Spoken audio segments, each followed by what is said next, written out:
Vale, ya, de acuerdo. Bueno, pues nada, vamos a empezar a las 9 sin problemas, lo que quiere decir que hoy veis que no llueve, que la 7 no está colapsada y todas estas cosas, que supongo que os deberían sonar si habéis echado un vistazo a una entrega de problemas que subí y que tenéis fecha límite para haceros recuerdo. ¿Vale? Bueno, pondré otra más para hacer en Navidades con los últimos temas que vayan desde lo que vamos a empezar a explicar hoy hasta el final. El otro día nos quedamos, íbamos a empezar el tema siguiente, pero es que nos quedamos, recuerdo, terminando el problema de este de aquí del radiador. Eh, Vamos a ver, aquí estaba un radiador eléctrico puede graduarse de modo continuo para consumir entre 500 y 4000 vatios de potencia. Eh, Calificaremos un régimen de funcionamiento como débil, moderado o fuerte. Luego está el termómetro en el exterior, que da la temperatura en invierno entre menos 3 y 20 grados Celsius. De acuerdo a ella diremos que el día puede ser gélido, frío o agradable. Diseñar un controlador difuso considerando la temperatura externa como entrada y la potencia consumida como salida. Apartado A, decir qué conjuntos difusos se van a usar para la entrada y la salida y dibujar las funciones de pertenencia. Bueno, como el enunciado del problema ya dice que calificaremos el régimen de funcionamiento como débil, moderado o fuerte, está claro que para la salida, que es obviamente la potencia del radiador, estos son los tres conjuntos difusos naturales. Y para la entrada, la temperatura exterior, pues la calificaremos de gélido, frío o agradable el día. Así que comenzamos a dibujar y dibujamos estas tres funciones para la entrada y estas otras tres para la salida, para gélido, frío o agradable. Como os dije, estas serán funciones razonables, que es lo que dice el problema. Quiero decir que si alguien, por ejemplo, eh, aquí en gélido hace esto, digamos, por ejemplo, o hace una cosa así o tal, obviamente también está bien. Lo que no me puede poner es 0 por aquí y luego subir a 1 por temperaturas altas y tal, por eso no tiene sentido. Pero algo que más o menos tenga sentido, cualquier cosa que tenga sentido, en principio está bien. Entonces yo he cortado en 0 e ido bajando linealmente hacia 5. Y a partir de ahí ya, a partir de 5 grados, ya no diremos en absoluto que el día es gélido. En todo caso será frío entre 0 y 5, ¿vale? Luego entre 5 y 10 es absolutamente frío en el sentido de que no es absolutamente frío. Nuestro criterio es que es frío con pertenencia a 1, ¿vale? Y luego a partir de entre 10 y 15, pues vamos diciendo que es menos frío y a partir de 15 diremos que es frío en ningún grado. Lo mismo para el agradable, empieza a ser agradable a partir de 10 grados, por debajo de 10 lo consideramos agradable en grado 0, o sea, nada agradable. Entre 10 y 15 va siendo agradable y de ahí, ¿vale? Y luego con el régimen de funcionamiento, pues una cosa similar, desde que empezamos en 500 hasta 1000 es absolutamente débil, entre 1000 y 1500 va siendo menos débil o decimos que es menos débil, y luego a partir de 1500 ya no diremos que es débil en absoluto. En cuanto a moderado, entre 1000 y 1500 va subiendo, es absolutamente moderado entre 1500 y 2500 y entre 2500 y 3000 baja. Sí. Ah, perdón.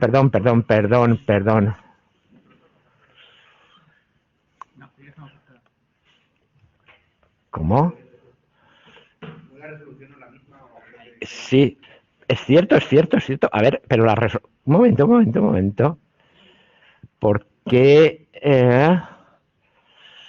Un instante. Es que esos vuestros compañeros de aquí de la aula se están quejando de que la pantalla no se ve entera. Ya sé por qué no se ve entera, claro. Eh, Estamos en 1280 por 800 y el OEGA 1.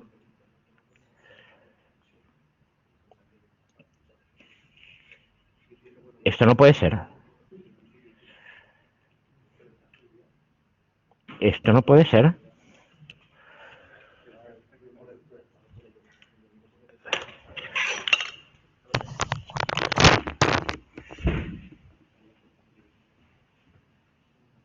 Vamos a ver.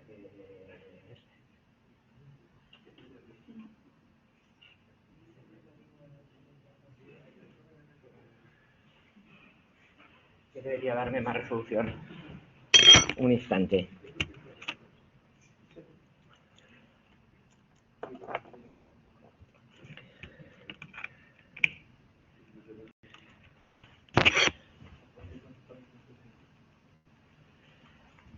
pues no. No. Ahora sí, ¿verdad? Vale, vale. Vale, ya está. Bueno, bien, misterios de la informática. Al final, ¿cómo se resuelve todo? Pues desconectando y volviendo a conectar, como siempre. ¿Eh? Bueno, lo que íbamos, en débil, moderado, normal y fuerte, ¿vale? Y como siempre, evidentemente, esas funciones pueden variar un poquito. Y ahora, segundo, apartado B. Apartado B. Reglas. Dar reglas apropiadas que relacionen entrada y salida. Solo 3 reglas serán suficientes. A ver, ¿qué reglas razonables podríais dar para relacionar aquí entrada y salida? Las reglas son siempre de la forma si entradas cumplen ciertas condiciones, entonces salida. Primero, ¿cuántas entradas hay aquí? No. Una, la temperatura exterior. ¿Vale? Entonces tenemos una, la temperatura exterior. Entonces, las reglas deben de tener un único antecedente. ¿Vale? ¿Cuántos conjuntos difusos hay aquí para la entrada?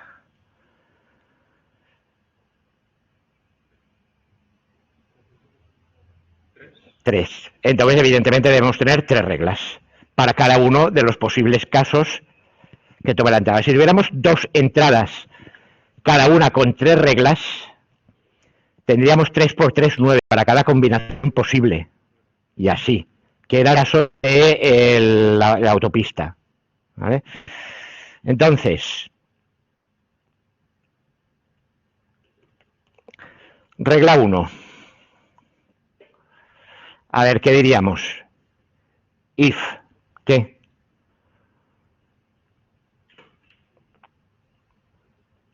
A ver, ahí tiene que ir una entrada. Y como solo hay una, exterior. ¿Igual a qué? Igual vamos a empezar por esta, ¿vale? Y ya no podemos poner más porque no hay más tal. Then, ¿qué? Aquí debe ir la salida. ¿Pero qué? Potencia igual a fuerte, punto. Con S igual a 1. Hay que ponerle algo aquí, ¿eh? ¿Por qué le pongo 1? Pues porque si la temperatura fuera realmente gélida en grado 1, entonces ¿cómo pondría el radiador? A fuerte. Absolutamente. Regla 2. If temperatura exterior igual a... Ahora que toca, tenemos que considerar el siguiente caso. Then, potencia igual a moderado. Regla 3. Bueno, S igual a 1. Regla 3. If temperatura exterior igual a agradable, then potencia igual a débil, también con S igual a 1. Vale, pues estas son las 3 reglas que podemos dar. Aquí no había mucha discusión. En casos de 2 entradas, recordad que tendríamos 9 reglas con todas las posibles, bueno, o las que sean. O sea, si tenemos en general, tenemos el número de funciones SF sub i para cada entrada, tenemos en entradas, y tenemos con F sub i reglas para cada entrada, entonces el número de reglas es el productorio de este i igual a 1 hasta n de F sub i. ¿Vale? Producto de todas las posibles calificaciones, conjuntos difusos para cada una de las entradas. Vale, siguiente. De acuerdo a lo anterior, encontrar la potencia a la que deberíamos poner el radiador si hoy tenemos 8 grados Celsius de temperatura en el exterior.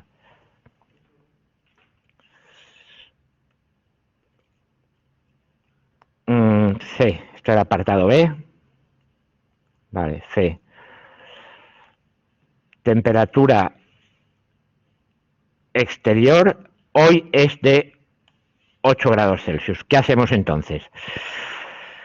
Pues primero nos vamos a mirar cuál es la función de pertenencia de esa entrada, la única que hay, para cada uno de los conjuntos difusos. Y entonces tendríamos que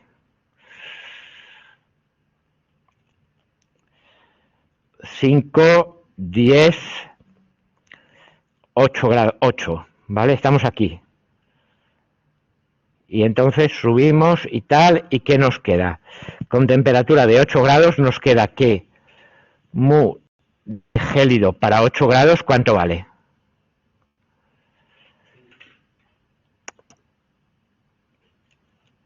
A ver, el conjunto gélido, por cierto, casi que voy a borrar esto que he hecho en rojo porque está liando un poco. Era como ejemplo de otra posibilidad de función, pero no la vamos a usar.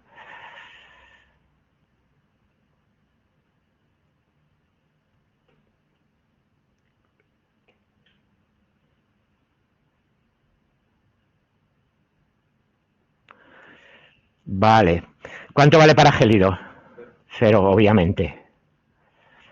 ¿Vale? Mu de frío para 8 grados, ¿cuánto vale? 1. Y mu de agradable para 8 grados, ¿cuánto vale? 0. Bien simple. ¿Vale? Entonces, ¿qué tenemos que hacer? Aplicar todas las reglas posibles. Las reglas posibles son aquellas en las que la función de pertenencia de todas las entradas que intervienen sea distinta de 0. Aquí solo interviene una entrada, claro. ¿Vale? ¿Por qué de todas las entradas? Imaginemos que tenemos otra entrada. ¿Vale? ¿Por qué de todas las entradas? Aquí, si tenemos otra entrada, ¿qué habría más? ¿Cómo se combinaban estas pertenencias? Con un AND. ¿Y eso qué quería decir a la hora de hacer la función de pertenencia global? Que tomábamos para el AND, ¿qué? El mínimo. Y el mínimo de 0 y cualquier cosa va a ser 0. Por tanto, directamente tienen que ser todas distintas de 0. Porque si hay una sola que es 0 ya, entonces eso va a ser 0 y por tanto, tanto se aplica el mínimo como el producto, que os dije que también se hacía a veces, el resultado es 0. Por tanto, solamente entonces aquí, ¿qué regla tenemos que aplicar? ¿Vale? Temperatura de frío. Y entonces, ¿qué me sale? Me sale que la potencia es igual a moderado, ¿con qué valor? Con pertenencia, ¿qué? Pertenencia sería 1 multiplicado por 1. Vamos a ver. S1 por S1, ¿vale?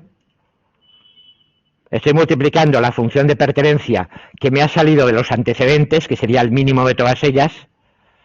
Aquí todas ellas es una sola. Y vale 1, por tanto 1. Y ahora multiplicado por la S de la regla, 1 por 1, 1, y ya está. Y me sale que la potencia es moderada con grado de certitud 1. Por tanto, ¿qué tengo que hacer? Cortar la función moderado por el 1.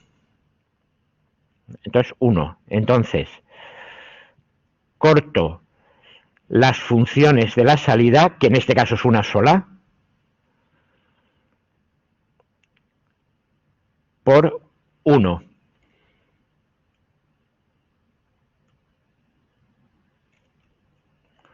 O sea, corto por aquí, que es como decir que no corto.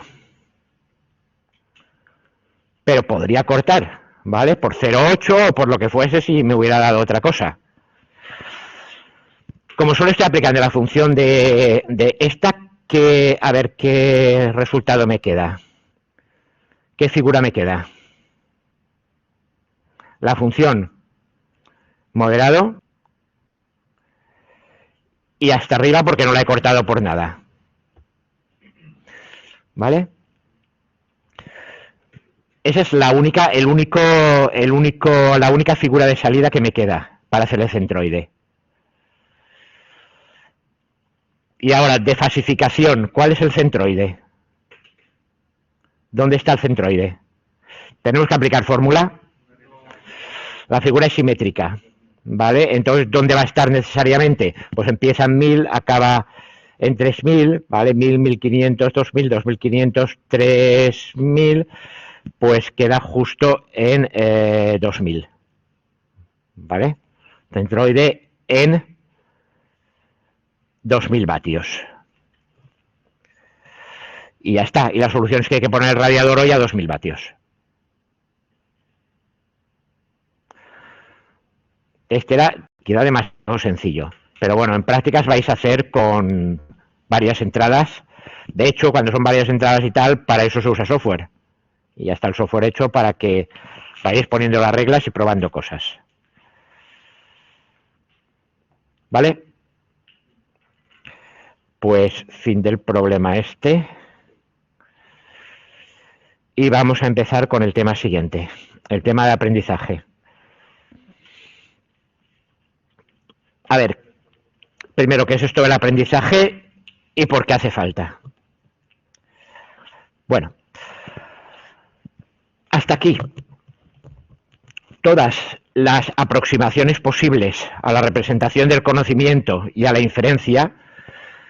O sea, la inferencia era el obtener conclusiones a partir de todo el conocimiento representado. Habían asumido que teníamos una base de conocimiento que el programador o el diseñador del sistema habían puesto explícitamente. Eso tenía el conocimiento general del problema y el conocimiento específico del caso que estamos ahora tratando. En el robot del mundo de bloques, aquel que vimos para el principio, para planificar con strips y tal, que lo que hacía era mover unos bloques de un sitio a otro y tal. Entonces, ¿qué teníamos? Como conocimiento general, teníamos la ley de la gravedad o el principio de impenetrabilidad de la materia. Dos cosas no pueden ocupar el mismo lugar al mismo tiempo. Un bloque no puede estar en el mismo sitio que otro si este ya está puesto allí, o cuando dejas un bloque a cierta altura sin otro debajo, el bloque se cae. ¿Vale? Cosas de ese tipo, aunque parezcan tontas, hay que programárselas, ¿eh? El ordenador, por supuesto, no las sabe, no tiene noción de física intuitiva ni tampoco de otra física, a menos que se le programe. Pero también, por ejemplo, estrategias para mover una torre parcialmente construida. Yo ya tengo esto y me lo quiero llevar toda la torre aquí. Por ejemplo, tengo una torre así de dos bloques aquí, 1 y 2, y me la quiero llevar a esta otra posición. Entonces, ¿qué tengo que hacer? Primero bajar este bloque, después llevar este bloque aquí, después subir este aquí. ¿Vale? Eso es una serie de acciones u operadores que ya están, digamos, preprogramados para cuando te encuentres con esa situación. Eso es conocimiento genérico del problema. Y conocimiento específico, ¿dónde están realmente ahora los bloques? Tú tienes que empezar diciendo que el bloque A está sobre la mesa, que el bloque B está no sé qué, para que termine en otra situación. En el ajedrez, el conocimiento general son las reglas del juego, los ejemplos de partidas, las estrategias, todo lo que hayas querido poner. Como conocimiento específico está cómo está el tablero en este momento. MAISI, la terapia antibiótica. El conocimiento general son las reglas del sistema que tú ya has codificado a partir del conocimiento de los expertos. Y luego, como situación específica, el paciente que estamos tratando, le encargamos una serie de pruebas, le sacamos una serie de resultados y los ponemos allí como entradas, como hechos, para ver qué reglas se disparan, y entonces estaba el algoritmo RETE y todas aquellas cosas que ya comentamos. Bueno, el conocimiento de la situación concreta se obtiene simplemente de la observación. ¿Cómo sabe el sistema inteligente cómo están las piezas del ajedrez? Hay que decírselo expresamente, ponérselo, o apuntar con una cámara al tablero y hacer reconocimiento de formas, o lo que queráis, pero de alguna manera hay que entrar. Lo mismo en MySyn, hay que encargarle las pruebas al enfermo y luego poner los resultados en el sistema, escribirlos, y así sucesivamente, ¿vale? Pero ¿y el conocimiento general qué? Hasta ahora el conocimiento general lo habíamos codificado explícitamente, o sea, se había hecho un programa que tenía esas reglas. ¿Por qué son esas reglas? Porque sabemos que nos van bien en este caso.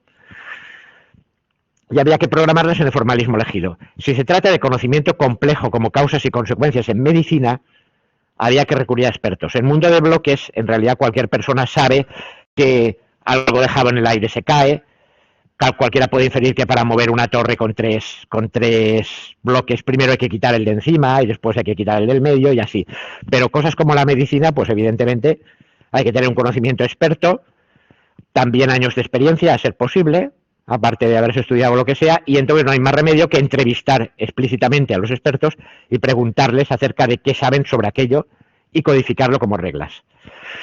Claro, el problema es que eso no siempre es eficaz o no siempre es posible, porque, por ejemplo, los expertos en muchos casos no son conscientes del conocimiento que almacenan. Esto es lo que los médicos han llamado siempre ojo clínico, que es, creo que tiene, ¿y por qué lo cree? Bueno, es que, y le resulta un poco difícil saber por qué lo creen. Si lo piensan con calma, entonces empiezan a darse cuenta de todos los síntomas que implícita o explícitamente han observado en el enfermo, empiezan a relacionarlos con casos que vieron anteriormente. Quizá no recuerden exactamente cuándo vieron un caso, pero sí que tienen un conocimiento por debajo de, una vez vi algo que...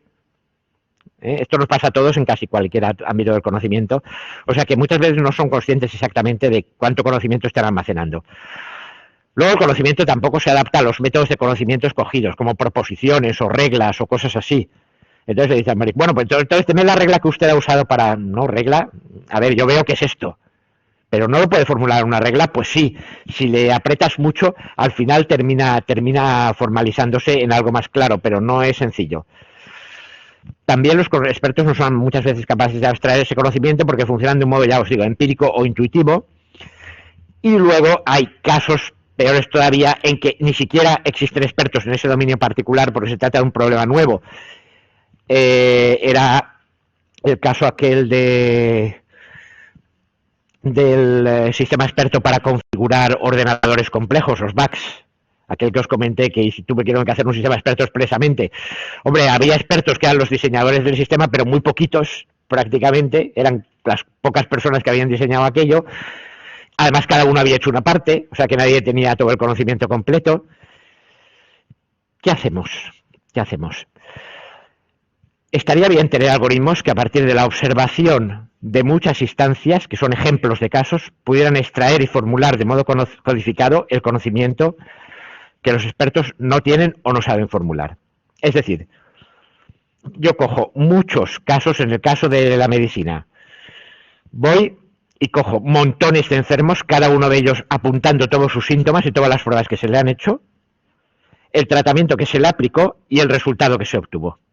Y tengo una enorme tabla de datos, bueno, cuanto más grande mejor, y a partir de ahí trato de extraer las reglas que me llevarían desde las entradas a las salidas, que me dijeran si ocurre esto y esto, entonces el tratamiento sería apropiadamente este y el resultado sería... Entonces, eso es lo primero. Esa es la primera forma de alimentar, de crear las reglas, que es observar el sistema real y razonar y tomar nota de todo lo que ocurre cuando cambian sus condiciones. Se guardan tanto las entradas como las salidas observadas en un número de casos. Cuanto mayor, mejor. O sea, primero, si lo haces con un número de casos, estás haciendo estadística. Es decir, tomando toda la estadística clásica hasta el momento, ha funcionado siempre con una muestra. Eso lo habrán visto también en estadística de primero, en la poca que hayáis visto, que hay que empezar cogiendo una muestra. Y la muestra tiene que ser representativa. ¿Qué quiere decir? Tiene que tener ejemplos de todas las posibles casos y entradas que tú puedas encontrarte luego en la realidad. Porque si no, cuando te encuentres uno del cual no has cogido ejemplos, todo lo que hayas deducido de ahí no servirá. Es necesario que la muestra sea eso, representativa. ¿Vale? Luego, ahora, cuantos más datos, mejor. Y ahora ya lo que tenemos, lo que es prácticamente disruptivo desde hace algunos años, es que la estadística clásica, que toda la vida había trabajado con muestreo, está comenzando a moverse hacia la ciencia de datos, que lo que hace es trabajar en lugar de con una muestra de la población, trabaja con la población entera o casi entera. Es decir, toma los datos no de una muestra seleccionada, sino todos los datos. ¿Vale? Esto también puede tener invariablemente una incorrección que en este contexto se llama el sesgo, que consiste en tomar de entrada datos sesgados, que son datos que no representan apropiadamente al conjunto. Es lo que hacen, por ejemplo, los partidos políticos cuando quieren hacer encuestas para que les hagan favorables, pues nada, a ver a quién preguntamos, ¿no? Entonces lo apropiado pero lo idóneo sería evidentemente preguntar a gente de todos los estratos sociales, de toda condición, de todos los lugares, a ver qué pasa. Y ahora con el Big Data, las empresas básicamente lo que tienen o tratan de adquirir es esto, es decir, datos de todos los consumidores a ser posible, ¿vale? Y a partir de ahí inferir las reglas pertinentes. Otra posibilidad de encontrar las reglas, hacerles encuestas a los expertos que en muchos casos no son capaces de abstraer, representar su forma de razonar, pero sí que son capaces de emitir juicios sobre el conjunto. Esto básicamente es un poco como casos sintéticos. Ahí teníamos casos reales, ¿no? Pues ahora lo que vamos a hacer es coger a un experto y decir, si usted tuviera un enfermo con todos estos síntomas, ¿qué haría usted? ¿Y qué diagnosticaría? Me lo apunto. Y si lo tuviera con estos otros síntomas, me lo apunto. Y si lo tuviera con... ¿De acuerdo? Entonces está extrayendo el conocimiento, pero no diciéndole cuáles son las reglas que usted ha aplicado, sino poniéndolo en un caso real. ¿Qué haría si? Entonces tienes montones de casos. El problema es laborioso y tedioso. Y hay que tener a muchos expertos y hay que tenerlos mucho tiempo. Con lo cual esto, pues no es que sea... Tiene sus limitaciones, evidentemente. Pero ya digo, esas limitaciones las está salvando ahora el Big Data. Bueno, salvando según en qué contextos. En medicina podemos decir que las está salvando, o sea, que está saltándose las limitaciones para hacer algo mejor de lo que había. Por ejemplo, en publicidad o en marketing está borrando las limitaciones para tener al cliente cada vez más controlado. Quiero decir, a los que les dais vuestros datos. Pero eso ya, quien tenga redes sociales, que se apañe. Bueno, pues vamos a lo que íbamos. Definición y tipos de aprendizaje. Aprendizaje automático es el proceso de automatizar la adquisición de conocimiento. ¿Qué es esto? ¿Vale? Que automáticamente el sistema coja todos los datos y extraiga o reglas o algún algoritmo que vaya de entradas a salidas. Y se ha dividido siempre en dos clases principales, aprendizaje sintáctico y aprendizaje estadístico. El aprendizaje sintáctico trata de inferir conocimiento simbólico a partir de casos descritos en forma simbólica. Recordar que simbólico era... No me voy a ir ahora a la primera transparencia porque entre otras cosas no la tengo aquí, pero ¿os acordáis del sistema físico de símbolos? Hipótesis del sistema físico de símbolos. No, no os acordáis.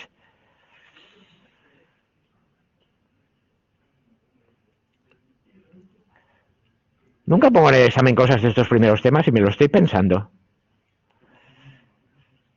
A ver.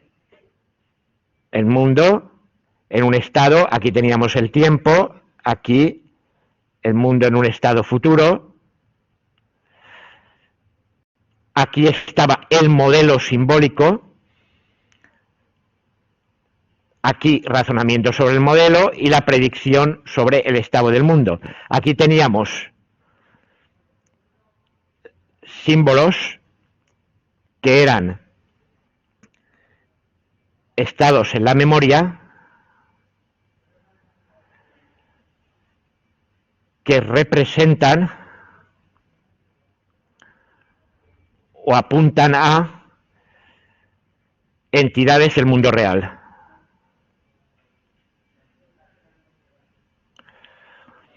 Como cuando decíamos que cierta posición de memoria representaba una casilla del tablero de ajedrez, que cuando poníamos ahí un cierto símbolo representaba que había un peón negro, que cuando poníamos un cierto símbolo así. Nosotros razonábamos con esto mediante todos los formalismos que hemos visto. Hechos, reglas, árboles de búsqueda, todo lo que queráis, y llegábamos aquí y a partir de ahí predecíamos el mundo real. El mundo de bloques, lo mismo. El símbolo era un array que tenía, por ejemplo, la posición de las piezas en este momento, la posición de los bloques, etcétera, etcétera. Bueno, pues en el aprendizaje sintáctico lo que se trata es de obtener esos símbolos a partir de casos descritos también en forma simbólica.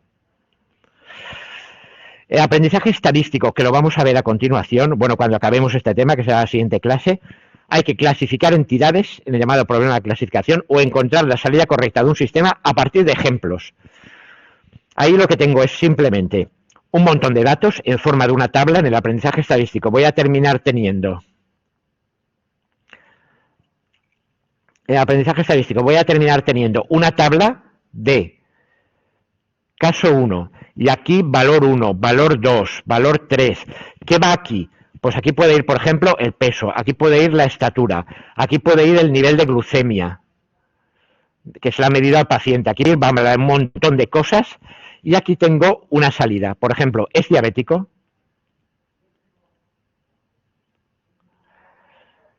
Con sí, no, no, etcétera, y así sucesivamente. ¿Vale? Aquí no, en el aprendizaje estadístico, en el aprendizaje sintáctico, yo voy a tratar de inferir reglas. Si V1 es igual a no sé qué y V2 es igual a no sé qué y entonces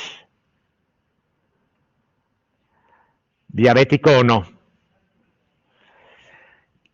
Y estas son las reglas que alimentarán los sistemas de hechos y reglas, como sistemas como MySyn o sistemas difusos, o nos permitirán construir los conjuntos difusos y así sucesivamente.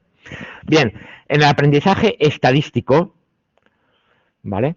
Yo lo que voy a tener es una función de clasificación que me toma el valor de la variable 1, el valor de la variable 2, el valor de la variable n y me devuelve o 0 o 1 según si es diabético o no. Aquí se hace una serie de cálculos con esas variables que pueden ser multiplicaciones, sumas, productos, elevar al cuadrado, lo que quiera, ¿vale? Esto es son cálculos numéricos sobre los valores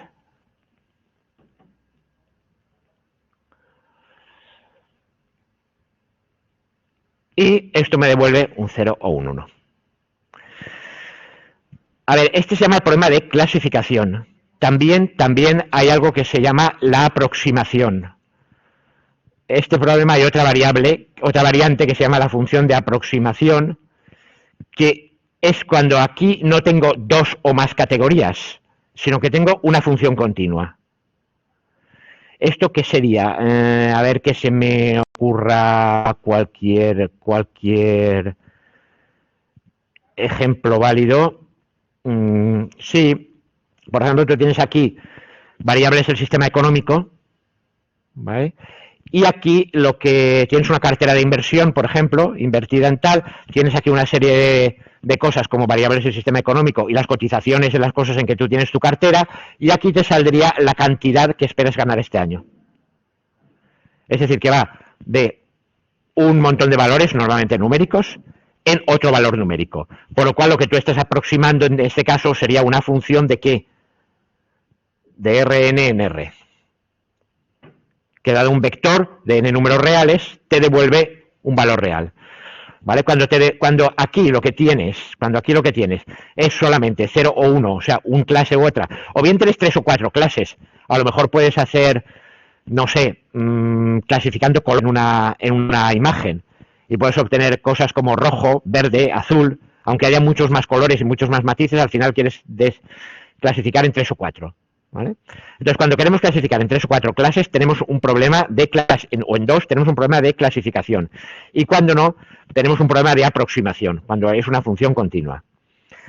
Y a su vez, el aprendizaje estadístico se divide en supervisado, cuando conoces la salida correcta para los casos de ejemplo, y no supervisado cuando no conoces la salida correcta para los casos de ejemplo.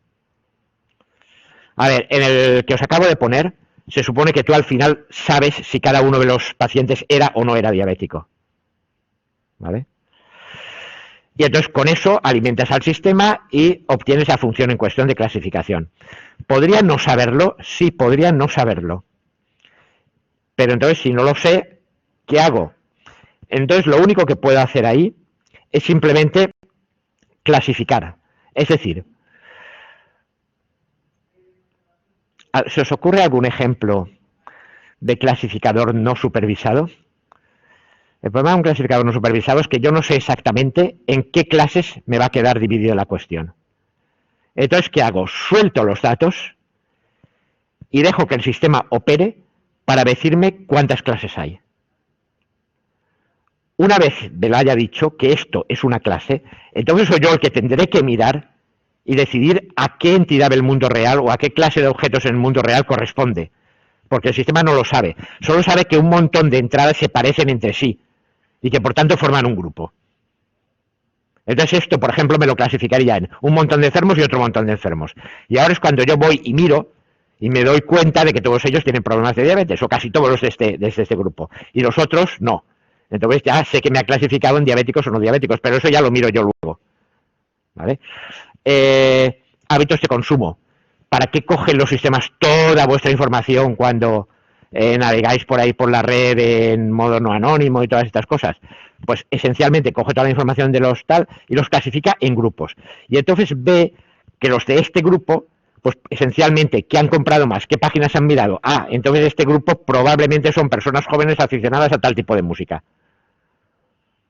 ¿Vale? Pero no porque todos ellos hayan mirado vídeos de no sé qué cantante. Esos datos están tan bien como entrada, simplemente. Pero se observa, por ejemplo, que aparecen en todos ellos y no en los demás. A partir de ahí ya se pueden inferir cosas de este estilo a partir de la observación del operador humano. Bueno, pues esto lo vamos a ver en el tema siguiente, algo de aprendizaje estadístico supervisado y no supervisado. Y de momento y por ahora vamos a ver métodos o un método de aprendizaje sintáctico, o sea, el que te da reglas. También es verdad una cosa, os digo, esto cada vez se usa menos. Hoy día para el aprendizaje estadístico es lo que más se usa a partir del gran volumen de datos que hay, del Big Data, y específicamente se usan redes neuronales y muy particularmente un modelo que se llama Deep Learning. Entonces el tema final del curso va de eso, de redes neuronales. Ya os contaré exactamente esto de aquí del aprendizaje estadístico, qué es lo que hace. O qué hacen las redes. No cómo funcionan, porque nadie lo tiene muy claro, pero sí qué hacen. Y ahora, de momento, y un poco también por completitud histórica y porque se sigue usando, y creo que se debería usar más, dicho sea de paso, está el aprendizaje sintáctico, que es el aprendizaje de reglas, y el método ID3. Sí. ¿El sintáctico no se basa en el estadístico? No. Pero entonces, a ver. ¿Los conocimientos que tú tienes para hacerlo de sintáctico, qué es de experiencia que tú has tenido? Sí, vamos a ver, el aprendizaje sintáctico, independientemente de que sea clasificación o supervisión o tal, tú lo que tienes es efectivamente un montón de datos y su salida. ¿Y eso no es estadística? No, tú puedes hacer estadística con eso. ¿Vale? O puedes hacer otras cosas que vamos a ver. Esa es la idea. ¿Vale? Luego sí, luego con eso efectivamente sí que con el aprendizaje, pero estos son, los de estadísticos son para no simbólicos. Es decir, tú tienes números y de los números vas a extraer otro número. Pero en principio no vas a tener un conocimiento en forma de reglas. Dentro del aprendizaje sintáctico nos centramos solo en métodos para aprendizaje de reglas con destino a la construcción de sistemas de hechos y reglas. O sea, todo lo que he visto hasta ahora, en todos los casos, he puesto las reglas a mano. O en el caso de Maisil, le han preguntado a médicos y han puesto las reglas codificándolas y tal. Vale, si yo tuviera muchos casos, ¿podría construir el propio sistema las reglas? Las reglas del if-then.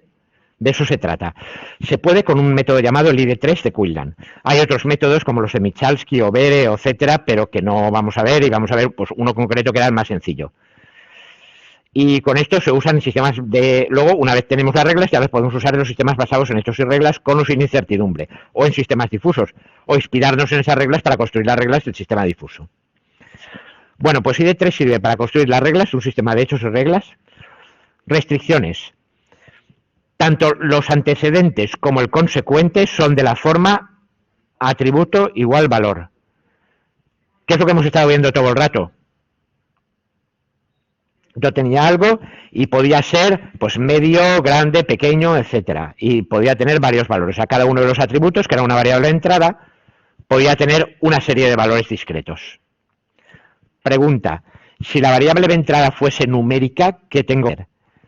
Entonces, para usar este método, tengo que cuantificarla, o sea, dividirla en intervalos discretos. O sea, si yo tengo una variable que es una temperatura, por ejemplo, entonces, claro, no puedo poner temperatura igual a 16,7 grados, ¿vale? Tengo que poner temperatura, por si quiero ser bastante fino, la puedo dividir en cajas. Por ejemplo, entre 0 y 2 grados, entre 2 y 4, entre 4 y 6. Ya a esas cajas les pongo un nombre, el que quiera, o simplemente pongo la temperatura central 1 grado, 3 grados, 5 grados, ¿vale? Y entonces ya les dejo atributo T1, atributo T3, valor de la temperatura T5, y así, diciendo en qué cajita están metidas. ¿Vale? Puedo hacer las cajitas iguales o distintas de tamaño, me da igual, pero que siempre sea uno de entre un conjunto finito, uno entre un conjunto discreto. Aparte, debemos declarar qué proposiciones van a ser las consecuencias de las reglas. Eso no es difícil. son las que reflejan el conocimiento que queremos hallar. Por ejemplo, ¿qué tratamiento queremos aplicar? Yo tengo a lo mejor 12 antibióticos posibles.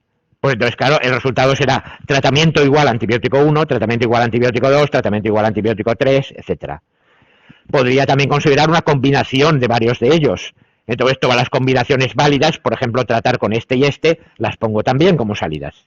Sea como sea, yo tengo atributo igual a valor. Y ahora, el ganador de la carrera, en esto de los caballos, ganador igual a rayo, ganador igual a flecha, etcétera, etcétera. O antibiótico apropiado igual a streptomicina y así.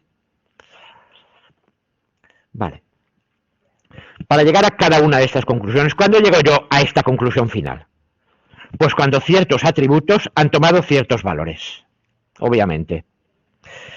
Y ahora el asunto es, ¿qué atributos y qué valores?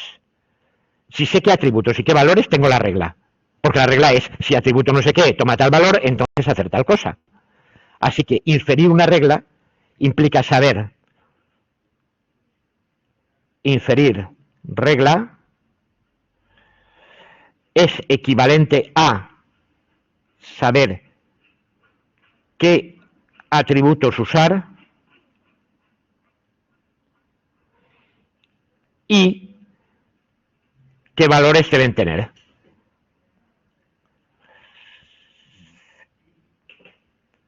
Si sabemos esto, tenemos la regla, está claro. Y ahí es donde entra el ID3. Claro, el problema es que en principio no sabemos ni qué atributos ni qué valores. Por ejemplo, ¿influye en el antibiótico que tenemos que tratar? ¿Influye el tiempo desde los primeros síntomas hasta que hemos hecho la prueba? Vete a saber. Vete a saber, ¿eh? No está tan claro. A lo mejor al cabo de un cierto tiempo la infección ya se ha desarrollado hasta cierto grado y entonces el antibiótico tal no funciona, que pone algo más fuerte. O sea que a lo mejor sí. ¿Y la edad del enfermo? Pues probablemente también. ¿Vale? De hecho, en pediatría dicen que repiten toda la medicina para los niños, porque no funcionan igual. Entonces hay que volver otra vez a... El médico sabe que algunas de estas cosas son efectivamente importantes, lo sabe por experiencia de toda la vida. Y algunas evidentemente pues no lo son. Pero a lo mejor tiene dudas sobre otras. Por ejemplo, el historial de problemas renales debería estar entre los antecedentes. Pues igual sí, porque hay antibióticos que afectan al riñón o que provocan una empeoramiento de esas condiciones, yo qué sé, yo no sé medicina y tal, pero el problema precisamente es eso, cuando tienes un conocimiento parcial y no sabes seguro, y ahora se están descubriendo precisamente con el Big Data muchas cosas estas. De repente empiezan a haber conexiones extrañas entre cosas que no sabías que estaban conectadas. De hecho, esto es caso de ahora. Estamos terminando de hacer una cosa que es una base de datos en oncocardiología. ¿Y por qué? Pues porque resulta que los cánceres y ciertas metástasis de ciertos cánceres influyen en la aparición de dolencias cardíacas a medio y largo plazo. Y luego el tratamiento con quimioterapia o tal influye decisivamente en la aparición de dolencias cardíacas a corto plazo. Y entonces, ¿cómo lo has tratado? ¿Con qué lo has hecho? Y tal, y eso pues no se tenía claro, y solo hace 3-4 años que están publicándose bastantes artículos en eso. Y hay que sistematizarlos todos y meterlos en una base de conocimiento de la que se puedan extraer reglas. O sea que la idea de esto es qué es importante y qué no.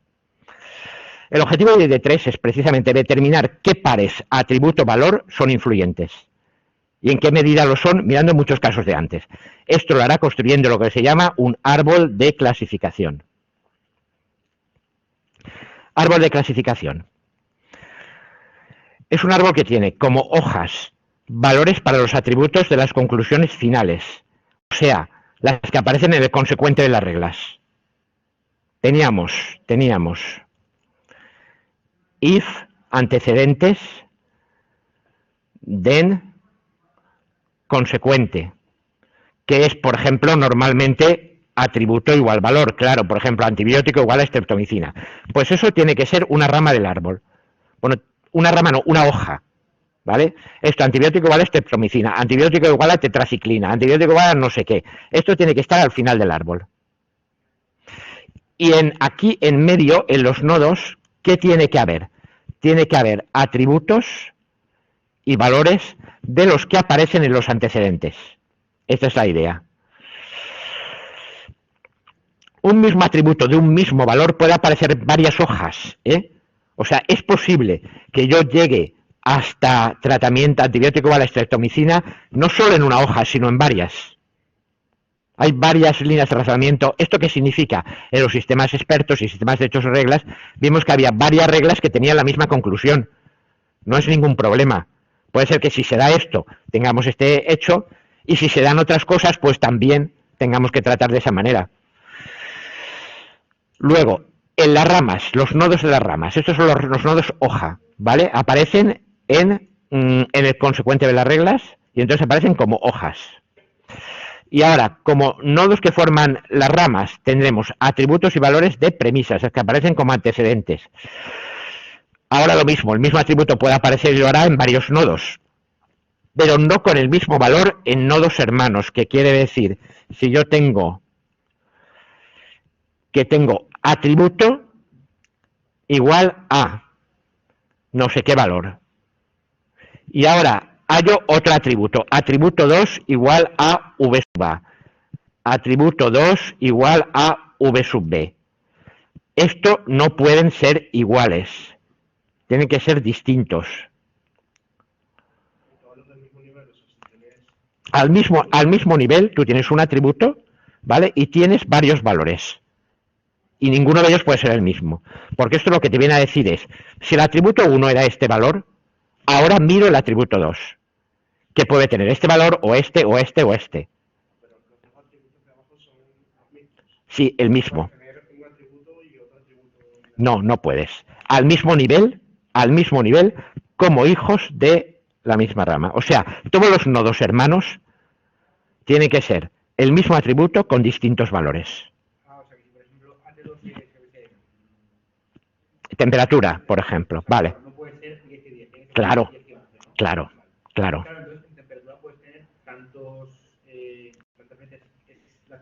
Sí, sí, efectivamente. En tantas cajas como la hayas dividido. Pero ojo, a lo mejor no todas tienen que salir aquí.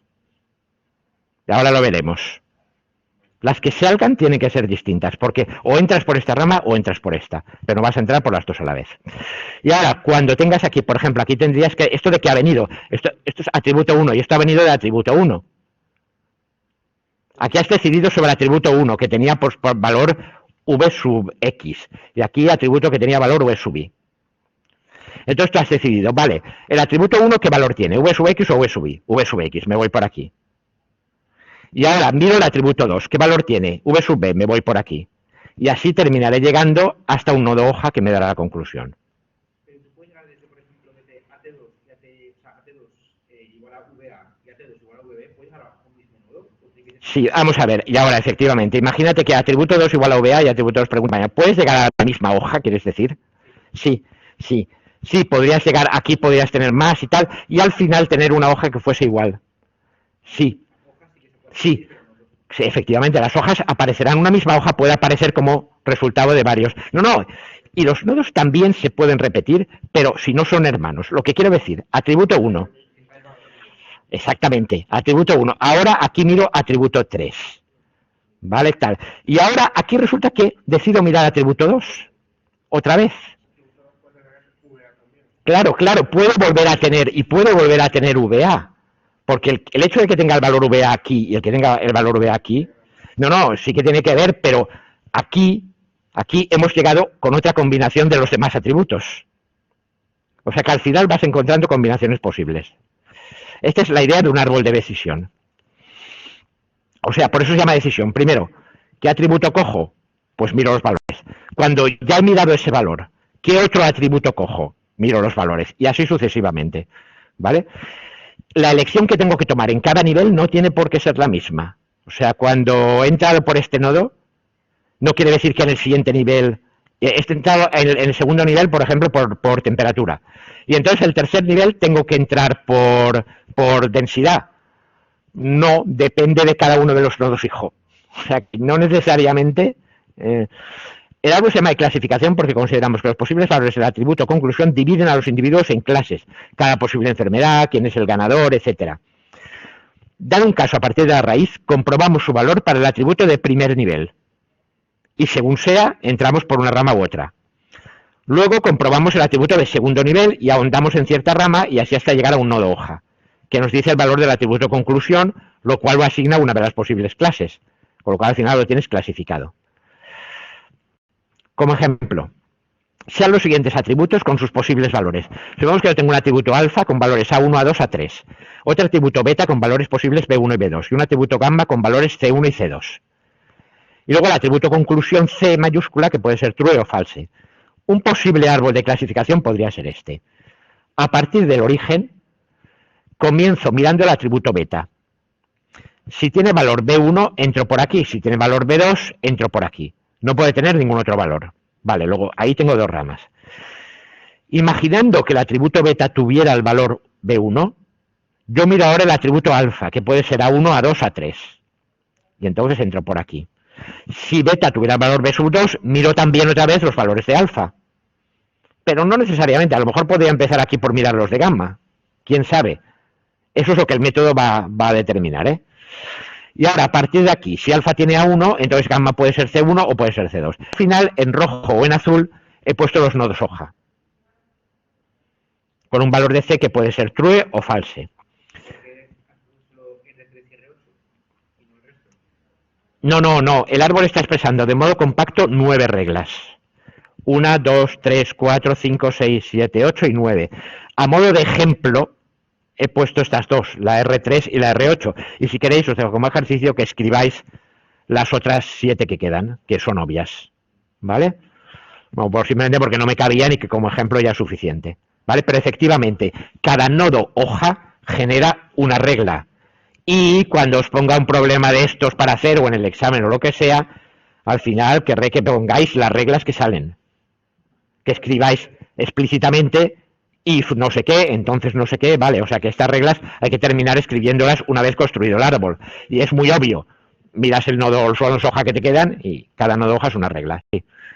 Por ejemplo, en B1, ¿podrías no tener en cuenta alfa y pasar directamente a comprobar Sí. los nodos alfa? Sí, podría, es que de eso se trata, ¿vale? O sea, el asunto es, vale, cuando estoy aquí, ahora cómo sigo. Pues el método ID3 es lo que nos va a decir, ¿vale? Y fijaos, por ejemplo, que aquí has llegado a beta, luego has tenido en cuenta alfa, y en esta rama de alfa igual a 3, ¿vale? Ahí no sigues por gamma. ¿Por qué? Porque una vez tienes, resulta que has encontrado que una vez tienes que beta vale B1 y alfa vale A3, entonces C siempre es true independientemente de qué valor pueda o no tener gamma. Pero, y por ejemplo, el de la izquierda, el de B1, El de B... primero en cuenta alfa y luego gamma. ¿B2 podría tener primero en cuenta gamma y luego alfa? B2 sí, efectivamente. O sea, tú lo que me dices, vale, yo aquí, tal y aquí. Y ahora aquí, alfa, ¿podría seguir esto por un gamma igual a tal? Sí, podría seguir. Eso sí, al mismo nivel, tú tienes que tener el mismo atributo con diferentes valores, porque estás decidiendo, te metes por uno o por el otro. Pero cuando ya estás en ramas distintas, el nivel no presupone en absoluto que tengas que coger una u otra. Eso ahora lo dirá el algoritmo. Ahora también. Vale, ¿y por qué he empezado por beta y por qué no he empezado por alfa? Ahora voy. De hecho, precisamente el ID3 lo que te dice es en qué orden tienes que dividir y qué valores tienes que coger. ¿Vale? Eso es construir un árbol. Construir un árbol es decidir, vale, si existen atributos usables en las premisas, cada uno con A sub i posibles valores, el número máximo de reglas ya hemos visto que era el productorio de todos los posibles valores. En este caso, por ejemplo, ¿qué tenemos? Tenemos 3 variables de entrada. Una con 3 valores, otra con 2 y otra con 2. Entonces, ¿cuántas reglas puede haber? 3 por 2 por 2.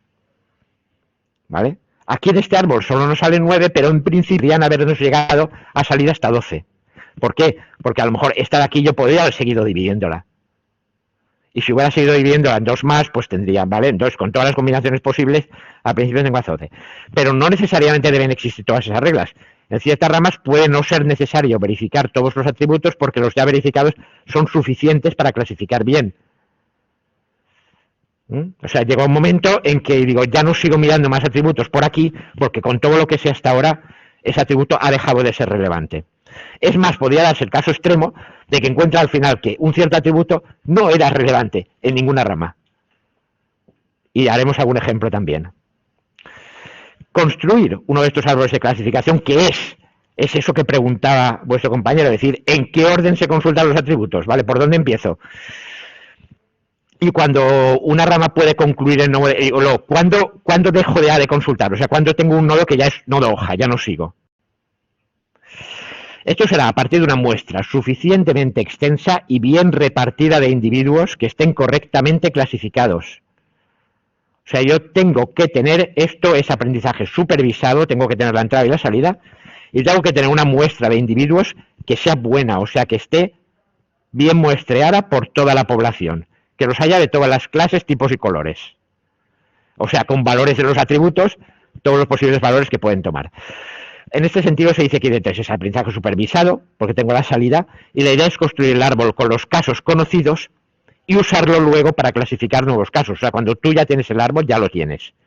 Y ahora te viene otro enfermo, has construido el árbol con las características de 10.000 enfermos. Y luego ya te viene uno nuevo, ya no cambias el árbol, lo coges, miras esas características, te vas metiendo por el árbol y ves a qué hoja va a parar, cuando ya tienes el árbol hecho.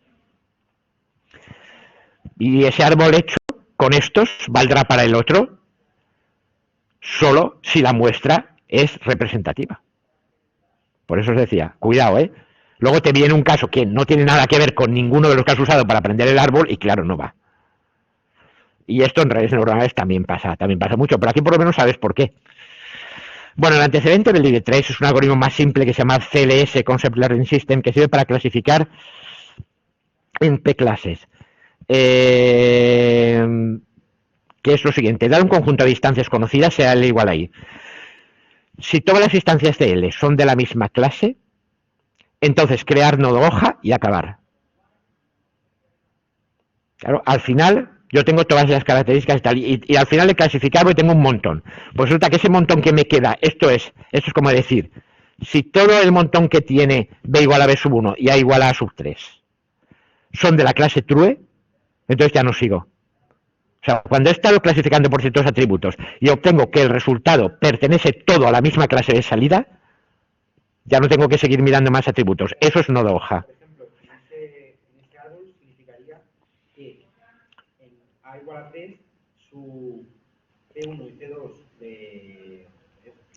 No, en este, vamos, eso pregunta vuestro compañero. Eso significaría que en este árbol de aquí, ¿vale?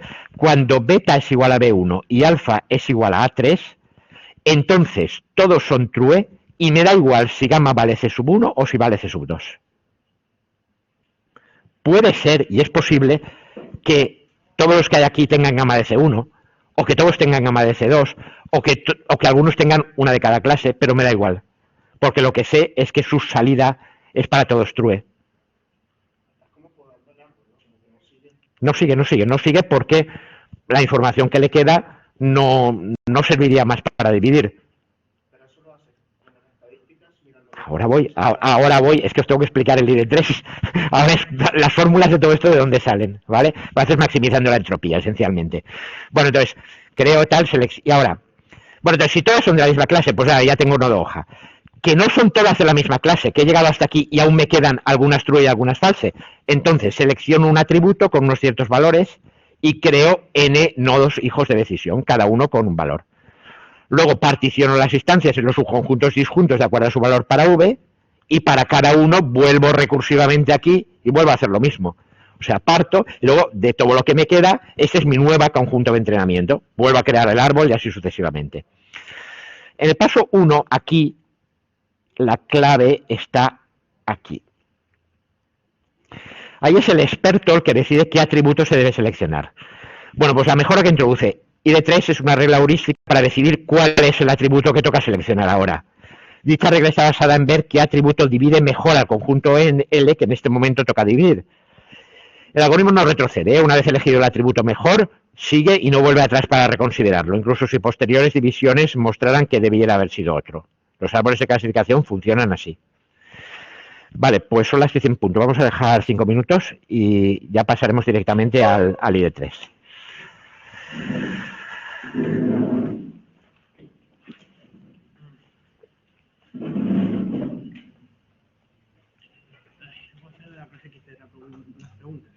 Me hubiera gustado pedirle tutoría, pero yo Perdona.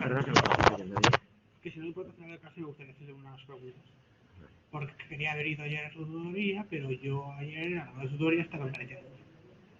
Vale. Ay, madre, a ver, ya empezamos. Voy 6 hojas por detrás. A ver.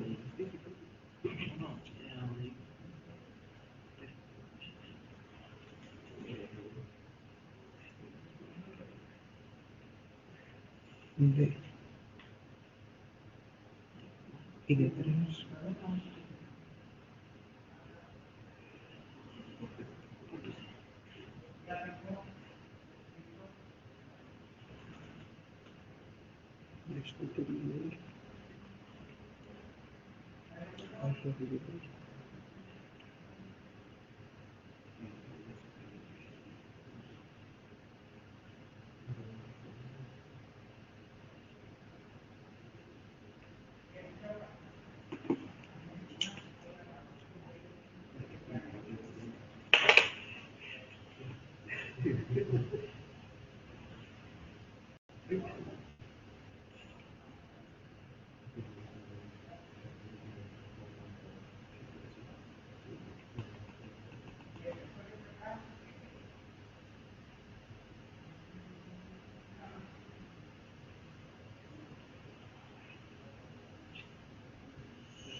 Bueno, vale, pues vamos a continuar con esto.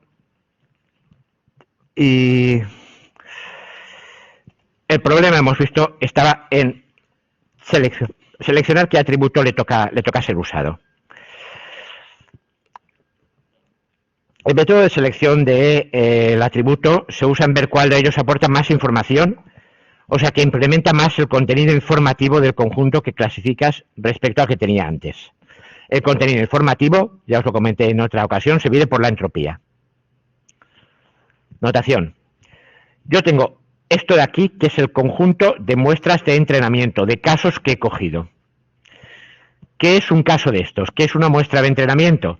Pues una muestra de entrenamiento es un vector que me dice el atributo alfa 1 qué valor tenía, el atributo tal, todos los atributos que hay, qué valor tienen para este caso y qué valor ha resultado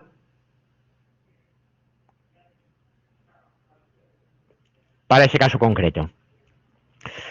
Valores que toma el individuo y cada uno de los puntos de este. Subir es el valor del atributo conclusión, o sea, la clase a la que sabemos que pertenece. Recordar, esto es aprendizaje supervisado.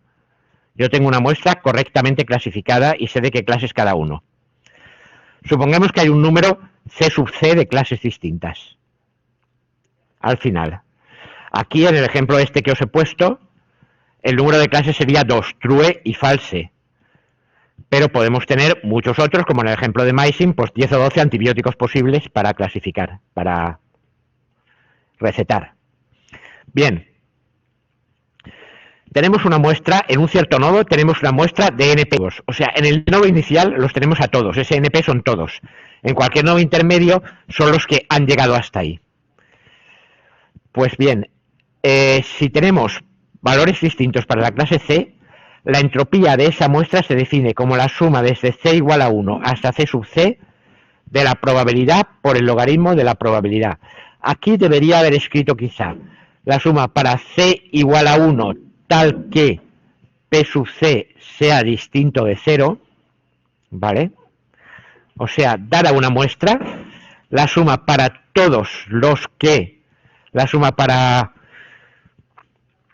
todos los valores del atributo de clasificación que tengan probabilidad distinta de 0, de esa probabilidad por el logaritmo de dicha probabilidad, con un signo menos delante. ¿Y cómo voy a calcular esta probabilidad? Pues la estimo a partir de la muestra que tengo. La estimo como, esto es la probabilidad de toda la vida. Casos favorables partido por casos posibles. O sea, ¿cuántos de entre la muestra tienen ese valor para el atributo de salida? Partido por el número total de la muestra.